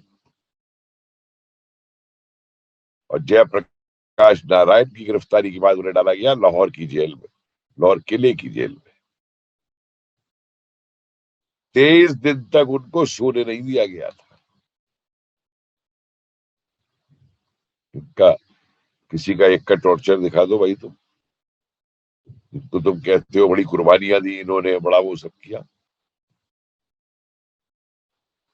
बोर युद्ध में अंग्रेजों का साथ देना हिंसा नहीं थी, प्रथम विश्व युद्ध में अंग्रेजों के लिए भर्ती कराना हिंसा नहीं थी, क्या थे फिर वो? ये तमाम राग हिंसा हिंसा का मिला करके इससे गाया जाता है, नहीं चले। तो हमारे जो क्रांतिकारी मौजूद रहे हैं, उन क्रांतिकारियों को उनसे प्रेरणा लेकर के, ये तो वक्तव्य ऐसा है, इस पे आदमी बहुत देर तक बोलता चला जाएगा, लेकिन मैं 2 शब्दों में एक अंत करना चाहूंगा कह करके। एक उदाहरण मैं पहले दे दूं नेताजी को लेकर के, कि ये लोग नेताजी को तोजो का कुत्ता बताते हैं। ये कहते हैं कि हिटलर और मुसोलिनी के साथ ये हो गए थे, जापान के साथ हो गए थे। तो मैंने लेफ्टिस्टों से एक सवाल पूछा कलकत्ता में। मैंने कहा जापान, जर्मनी और इटली, इन तीनों देशों ने भारत के ऊपर किसी प्रकार की कोई ज्यादती नहीं की थी, कभी नुकसान नहीं किया था भारत का। नेताजी उनकी मदद ली देश को आजाद कराने के लिए। पर तुम मुझे बताओ, तुम इंग्लैंड की गोद में जाके क्यों बैठ गए थे? इंग्लैंड तो 175 साल से हमें लूट रहा था भाई। और तुम्हारे लिए जब तक हिटलर ने रूस पे हमला नहीं किया, तब तक इनके लिए हिटलर फासिस्ट नहीं था, क्योंकि रूस और हिटलर का समझौता हुआ था। और जब रूस ने हिटलर पे हमला कर दिया तो रूस फासिस्ट हो गया इनके लिए। तो ये जो तमाशे ये खड़े करते हैं। और मैं आपको फिर एक बात कह रहा हूं कि मुकुल जी ने शिक्षा नीति की बात की, सब कुछ की, लेकिन मैं ये नहीं कहता कि एनसीईआरटी की किताब बदली या किया करिए, लेकिन मेरे आप युवाओं से मैं आह्वान कर रहा हूं इस बात का, क्या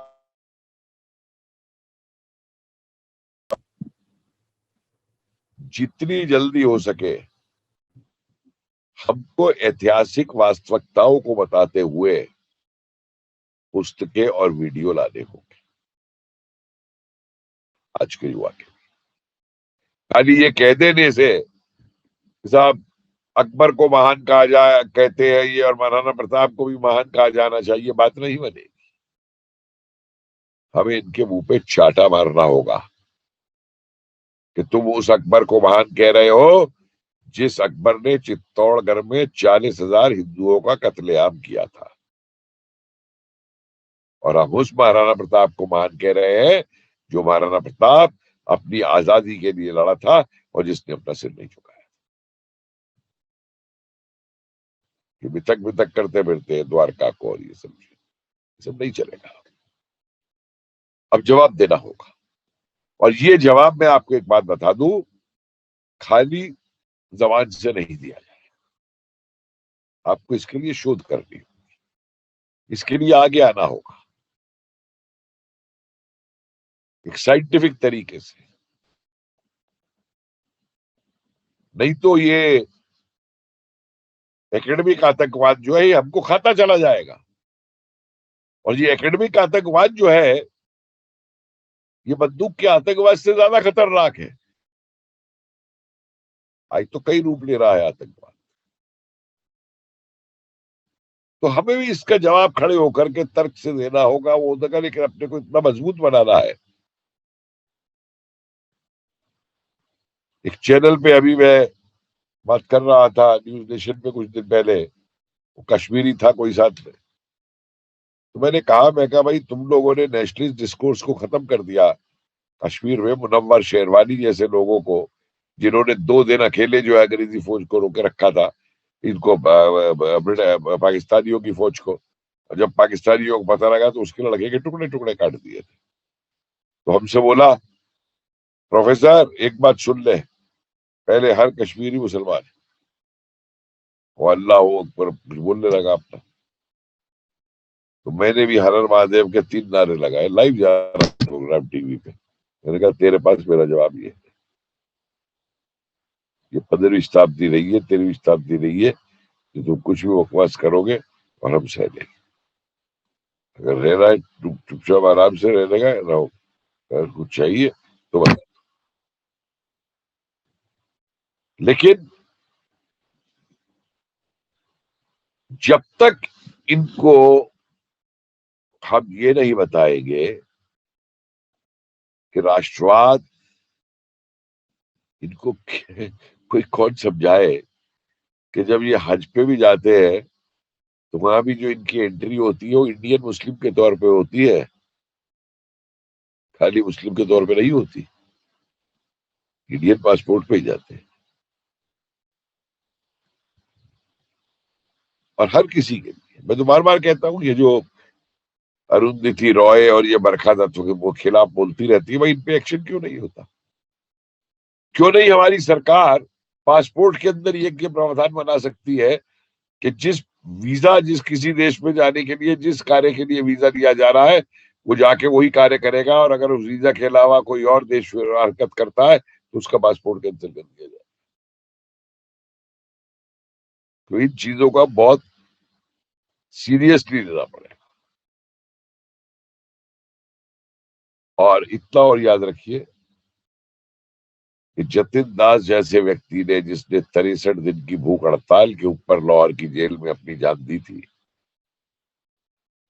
महात्मा गांधी ने, जबकि पूरा एक गांधीयन तरीका था भूख हड़ताल का, महात्मा गांधी ने उसके ऊपर भी टिप्पणी करने से इनकार कर दिया था। आज इस देश में अगर हमें जरूरत है विकास की,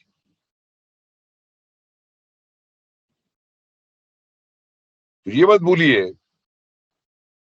कि दुनिया का कोई भी विकसित देश ऐसा नहीं है जिसने विकास किया हो अपनी ही सुरक्षा को ताक पे रख के। हमारा तो बहुत विकास था, सोने की चिड़िया थी, हमारी अर्थव्यवस्था बहुत मजबूत थी, लेकिन हमने थोड़ा सुरक्षा में ढील कर दी, और दूसरी तरफ गद्दार, और अब गुलाम होते चले गए। लेकिन आज का भारत वो भारत नहीं है।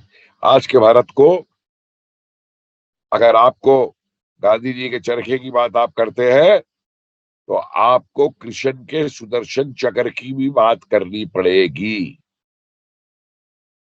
मजबूत बनाने के लिए। और मेरे को पूरी बहुत खुशी होती है आज कि जिस तरीके से देश का युवा आज इतिहास पे प्रश्न पूछ रहा है, क्रांतिकारियों पे प्रश्न पूछ रहा है, उनसे प्रेरणा ले रहा है, हमारे देश का भविष्य बहुत उज्जवल है। धन्यवाद।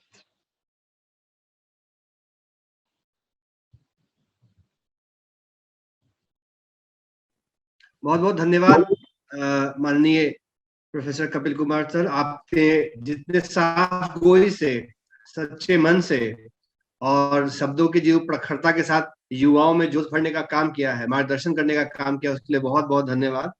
दरअसल इतनी साफ गोई से बात सुनना भी अपने आप में एक उपलब्धि से कम नहीं है। मैं कार्यक्रम को आगे बढ़ाते हुए भारतीय शिक्षण मंडल के राष्ट्रीय संयुक्त महामंत्री माननीय श्री ओम प्रकाश सिंह जी को आमंत्रित करना चाहता हूं कि कृपया वो अपना कैमरा ऑन करें और हमें संबोधन करें।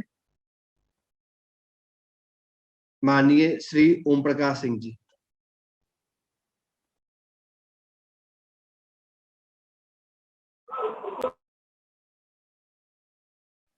मैं ओम प्रकाश सिंह जी को फिर से अनुरोध करता हूं कि कृपया वो कैमरा और माइक ऑन कर लें। मैं माइक पे बात करना शुरू करता हूँ। बहुत, मेरी आवाज आ रही है? जी जी बिल्कुल ठीक आ रही जी।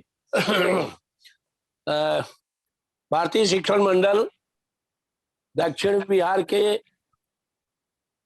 युवा आयाम द्वारा आयोजित शहीद दिवस के अवसर पर संकल्प दिवस के रूप में इस वेबिनार के प्रमुख वक्ता माननीय डॉक्टर कपिल कुमार जी, डॉक्टर शैलेंद्र जी, हमारे संदीप जी, दक्षिण बिहार के समस्त हमारे कार्यकर्तागण, उत्तर बिहार के कार्यकर्तागण और झारखंड के भी कार्यकर्तागण जो जुड़े हुए हैं इस कार्यक्रम में, ये हमारा सौभाग्य है कि प्रोफेसर कपिल कुमार जी आज हमको उपलब्ध हुए। हमारे युवा विस्तारक श्री संदीप जी की मंशा थी कि हम आपको सुने और युवाओं के बीच में आपका वक्तव्य जाए। ये सौभाग्य था, समय उपलब्ध हुआ और वो हमारे बीच में है। भारतीय शिक्षण मंडल ने देश के अंदर शिक्षा के क्षेत्र में राष्ट्रीय शिक्षा नीति के निर्माण में जो योगदान किया है और उस योगदान में युवाओं की भी भूमिका जो रही है वो निश्चित रूप से बड़ी प्रशंसनीय है। बंधुओं, प्रोफेसर कपिल कुमार जी ने अभी इतिहास के तमाम अनछुए बिंदुओं को हमारे सामने रखा। यह दिवस और ऐसे क्रांतिकारियों को जो फांसी पे लटकाया गया और उनकी याद में हम आज ये करते हैं, उनको स्मरण करते हैं। हमारे युवा जिनको हम बौद्धिक योद्धा के रूप में तैयार करते हैं, आदरणीय प्रोफेसर साहब ने जिस एकेडमिक आतंकवाद की चर्चा की, इस एकेडमिक आतंकवाद का सामना करने के लिए भारतीय शिक्षण मंडल का युवा आयाम पूरे जोर शोर से लगा हुआ है। आज कल से आज तक पूरे देश के अंतर्गत 42 प्रांतों के अंतर्गत सभी प्रांतों में इस तरह की संगोष्ठियां हो रही हैं। युवाओं को द्वारा ही दुनिया में परिवर्तन आए हैं। कोई भी देश ऐसा नहीं है जहां युवा न लगा हो और परिवर्तन हो गया हो, कहीं नहीं हुआ। तो युवा की बड़ी जिम्मेदारी है। हमें प्रयत्न पूर्वक इस शक्ति को पुनर्संगठित करके और एक दिशा देने का काम करना है। माननीय मुकुल जी के नेतृत्व में भारतीय शिक्षण मंडल इस कार्य को कुशलता के साथ अंजाम दे रहा है। कपिल कुमार जी ने 1857 से लेकर के 1947 तक के बड़े महत्वपूर्ण बिंदुओं को हमारे सामने रखा। हमारे युवाओं को उनको समझना चाहिए और जो संदर्भ दिए हैं उन संदर्भों को देख करके उसका अध्ययन भी करना चाहिए। तब उनकी बौद्धिक शक्ति ऐसी होगी कि इस एकेडमिक आतंकवाद का डटकर सामना कर सकेंगे। ये जो टुकड़े टुकड़े गैंग, ये विकृत मानसिकता हमारी ही युवा शक्ति है, लेकिन ये जो भटकी हुई है इसे भी साथ लाने के लिए हमको ये प्रयत्न करने ही पड़ेंगे। आज के दिन हमारे युवाओं को ये देखना समझना चाहिए कि क्या परिस्थितियां थी देश के अंतर्गत जब इस देश के इन युवाओं को किसी ने प्रेरणा नहीं दी थी। जगत राजगुरु, सुखदेव, भगत सिंह, चंद्रशेखर आजाद और एक लंबी लाइन है। ये कहीं प्रेरित नहीं किए गए थे, कहीं इन्हें बैठ के समझाया नहीं गया था। ये स्वप्रेरणा से जो परिस्थितियां थी उसको देख करके जलियांवाला बाग में उधम सिंह ने भी संकल्प लिया था और जलियांवाला बाग की स्थिति देख करके भगत सिंह ने भी संकल्प लिया था कि हम अब अंग्रेजों की सत्ता को रहने नहीं देंगे। और असेंबली में जाकर के बम का धमाका करना कितने साहस का काम था कि अंग्रेज सुनता नहीं है, अंग्रेज को ये हम जगाने का काम कर रहे हैं। कल्पना कीजिए जरा। और तब का भारत और आज का भारत जमीन और आसमान का अंतर है। आज भारत सारी दुनिया में अपनी पहचान बनाए हुए है और पहचान बना रहा है। ऐसी स्थिति में हमारे युवाओं को डटकर काम करना है और युवाओं को प्रेरणा लेनी है। आज बम फोड़ने से काम नहीं चलेगा। आज ये जो जिन तत्वों की बात माननीय कपिल जी ने की है, इन सारे तत्वों को ध्यान में रख करके जिन क्षेत्रों में काम नहीं हुआ है, जहां हम वंचित रहे, बहुत काम करना है। अभी वो बता रहे थे, सुभाष बोस ने कहा था कि हमारे यहाँ के जितने भी ये जो होंगे सैनिक हैं, इन सैनिकों के नाम पर अलग अलग स्मारक बनने चाहिए और इनका सम्मान होना चाहिए। लेकिन सारे देश के अंतर्गत आज भी ये देख करके और सुन करके बड़ी शर्म आती है कि जिन लोगों ने नेताजी सुभाष चंद्र बोस के साथ मिलकर के सुदूर पूर्व क्षेत्रों में अपना सब कुछ अर्पित करके, जो कुछ उनके पास था, हजारों की संख्या में सैनिक थे और उन्होंने सब दे करके और उनका साथ दिया। ये होता है बलिदान। और उसके बाद आज इस देश में उनको याद करने वाला नहीं है। मैं अपने सभी युवाओं का आह्वान करता हूं, चाहे वो जगत राजगुरु हो, चाहे वो राम प्रसाद बिस्मिल हो, चाहे वो सुखदेव हो, चाहे वो भगत सिंह हो, चाहे चंद्रशेखर आजाद हो, चाहे नेताजी सुभाष चंद्र बोस हो, और इनके साथ देने वाली जो भारत की उस समय की तरुण शक्ति थी, उस सब शक्ति के विषय में उन्हें जानना चाहिए, समझना चाहिए और उनके जीवन से प्रेरणा लेनी चाहिए।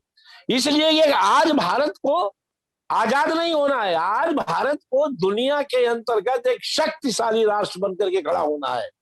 और उस शक्तिशाली राष्ट्र बनने के लिए हमें अपने पूर्वजों के द्वारा किए गए जो बलिदान है, जो त्याग है, जो जीवन को उन्होंने अपना कुर्बान कर दिया देश के लिए, समाज के लिए, जो बेड़ियों को काटने के लिए अपने को उन्होंने समाहित कर दिया, जिसे हुतात्मा की संज्ञा माननीय मुकुल जी देते हैं, तो उनके विषय में जानकारी जरूर हो।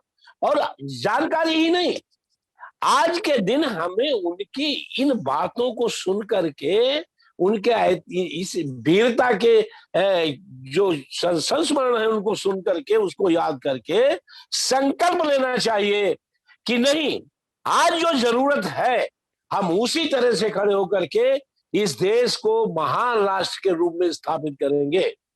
क्या क्या नहीं किया और क्या क्या नहीं किया। दुर्भाग्य देश का देखिए कैसा दुर्भाग्य था कि जिन्होंने अपना सर्वोच्च न्यौछावर कर दिया उनको कोई याद करने वाला नहीं है, और जिन्होंने चाटुकारिता की, ये कहने में मुझे कोई संकोच नहीं है, जिन्होंने चाटुकारिता की उनकी पीढ़ियां तक सम्मानित की जा रही है यार, और जिन्होंने बलिदान दिया उन्हें कोई पूछने वाला नहीं है। ये तो बड़ा भारी काम है। इस काम को कौन करेगा? इस काम को हमारे युवा करेंगे, और जहां उन्हें भी दिखाई पड़ता है ऐसा, वहां इस तरह का काम करके ऐसे लोगों को स्टैब्लिश करना चाहिए, उन्हें याद करना चाहिए, उनके प्रति समर्पण करना चाहिए, उन्हें सम्मान देना चाहिए, उनके परिवारों को भी प्रोत्साहित करना चाहिए, अपने साथ में लेकर के इस एक परंपरा को आगे चलाते रहना चाहिए।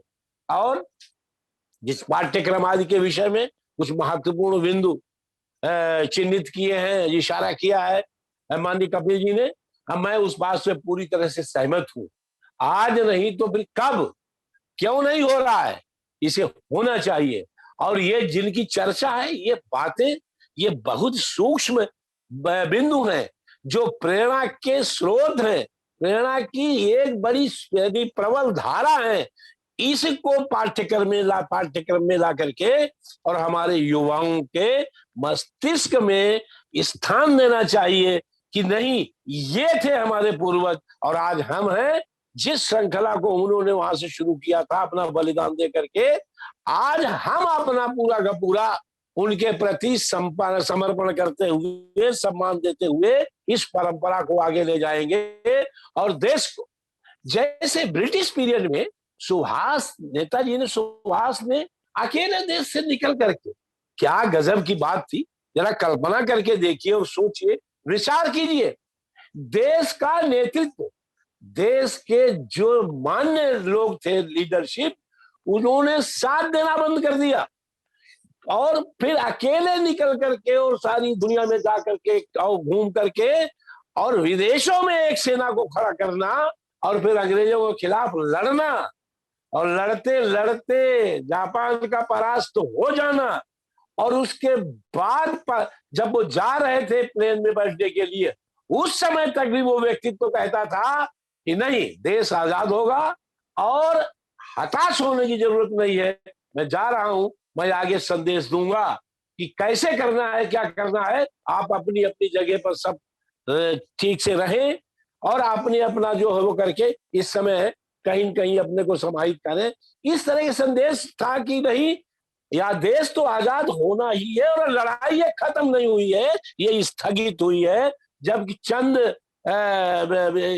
दूरी पे था जिसे मौत दिखाई दे रही थी, और तब भी वो व्यक्ति दहाड़ रहा था कि नहीं, ये लड़ाई खत्म नहीं हुई है, ये स्थगित हुई है, ये अभी आगे जानी है। और फिर उन्होंने जो रणनीति बनाई, क्या रणनीति थी, हमारे जिनको सत्ता मिली उनके पास केवल कुर्सी की रणनीति थी, और उस रणनीति को चला करके उसके आधार पर कुर्सी पाई, और कुर्सी पा करके देश का विभाजन किया और देश को विकृत किया, देश की संस्कृति को विकृत किया।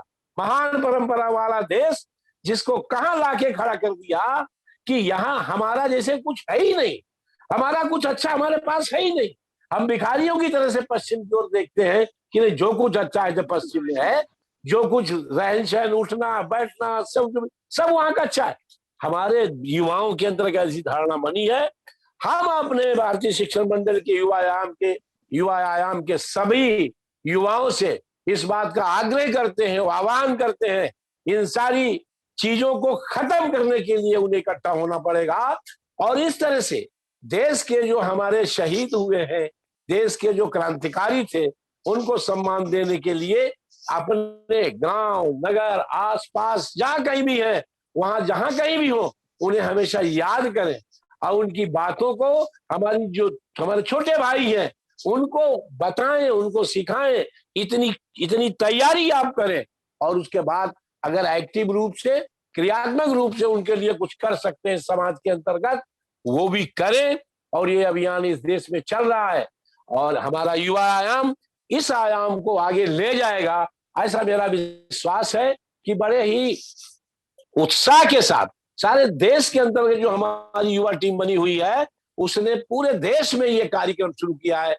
संभवतः पहला प्रयास ऐसा है जब संकल्प दिवस के रूप में हम केवल स्मरण करने की बात नहीं करेंगे, लेकिन हम संकल्प करते हैं, हमें जो भी सामने दिखाई पड़ेगा जिससे हमारे क्रांतिकारियों का सम्मान जीवित रहे और कैसे उसको हम समाज तक ले जाएं, इसके लिए हमेशा प्रयत्न करते रहेंगे, ऐसा मैं आह्वान करता हूं। और मुझे विश्वास है हमारे सारे युवा इस काम में आगे बढ़कर चलेंगे। अभी जो हमारे तमाम कार्यक्रम चल रहे हैं, उन कार्यक्रमों में युवाओं ने बड़ी बढ़ चढ़ के का भाग लिया है, चाहे वो एजुविजन का कार्यक्रम हो, चाहे एनईपी का कार्यक्रम हो, चाहे एडिसिल इंडिया का कार्यक्रम हो।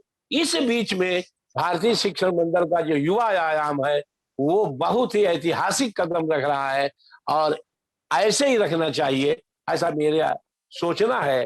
और मैं एक बार इस कार्यक्रम के आयोजकों को मैं बहुत ही धन्यवाद करता हूँ, साधुवाद करता हूँ, अपनी शुभकामनाएं देता हूँ। और माननीय कपिल कुमार जी से मेरी कल बात हुई थी और ये कार्यक्रम अचानक तय हो गया, मैं उनका भी हृदय से धन्यवाद करता हूँ। मुलाकात कई बार हुई, बातचीत कभी नहीं हुई हमारी उनसे, मैं बहुत दिनों से जानता हूँ आपको जो है।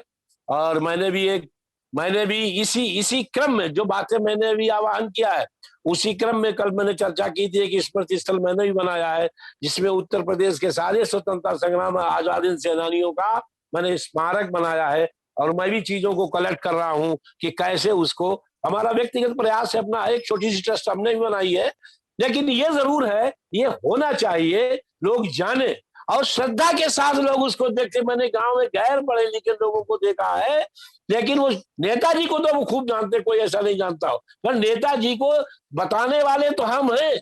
उनके जो महान कार्य हैं, कैसा जीवन जी करके और कैसा उस व्यक्ति ने किया, ये तो हमारा दायित्व है, हमारे युवाओं का दायित्व है। और ये युवाओं को अपना दायित्व निर्वाह करना पड़ेगा।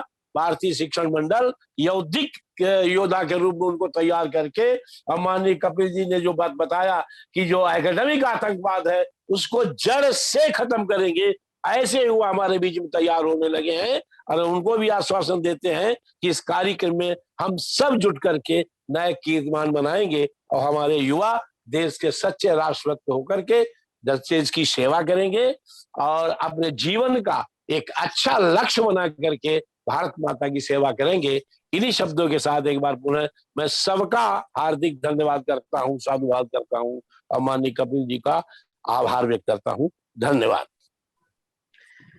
धन्यवाद माननीय ओम प्रकाश जी, आपके वचनों से हम अभिभूत हुए।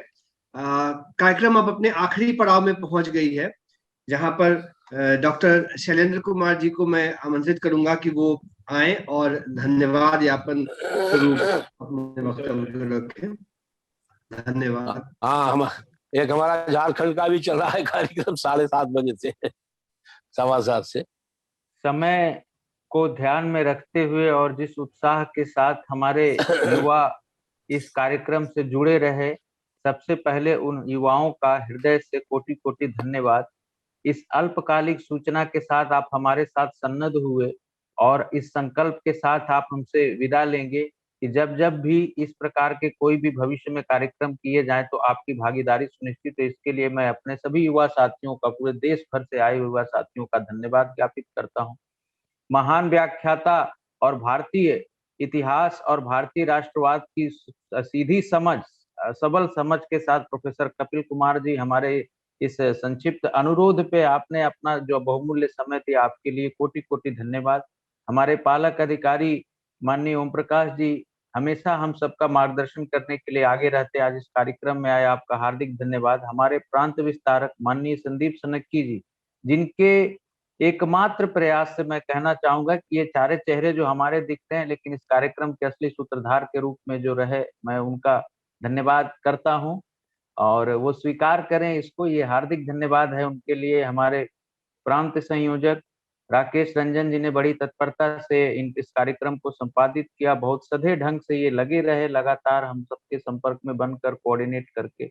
माननीय अंबालिका जी जो किसी कारणवश नहीं है, उनका हार्दिक धन्यवाद। डॉक्टर गोपाल सिंह जी हमारे बीच में, हमारे सभी वरिष्ठ जन जो हमारे भारतीय शिक्षण मंडल के दक्षिण बिहार इकाई के सभी प्रांतीय अधिकारी, हमारे माननीय स्नेहलता मैम जी, माननीय शशि गुप्ता जी, डॉक्टर वीरेंद्र जी, डॉक्टर रमेश जी, और जो भी हमारे बीच में जिनके भी मैं नाम नहीं ले पा रहा हूँ, वो सभी मित्र, सभी अभिभावक, सभी बंधु भगिनी जो हमारे बीच उपस्थित रहे, आप सबका हार्दिक धन्यवाद। तकनीकी सहयोग देने वाले हर एक व्यक्ति को बहुत प्रणाम, क्योंकि उनकी सहायता से ही ये कार्यक्रम संपन्न हुआ। विकास जी अगर सुन पा रहे हो तो धन्यवाद दें।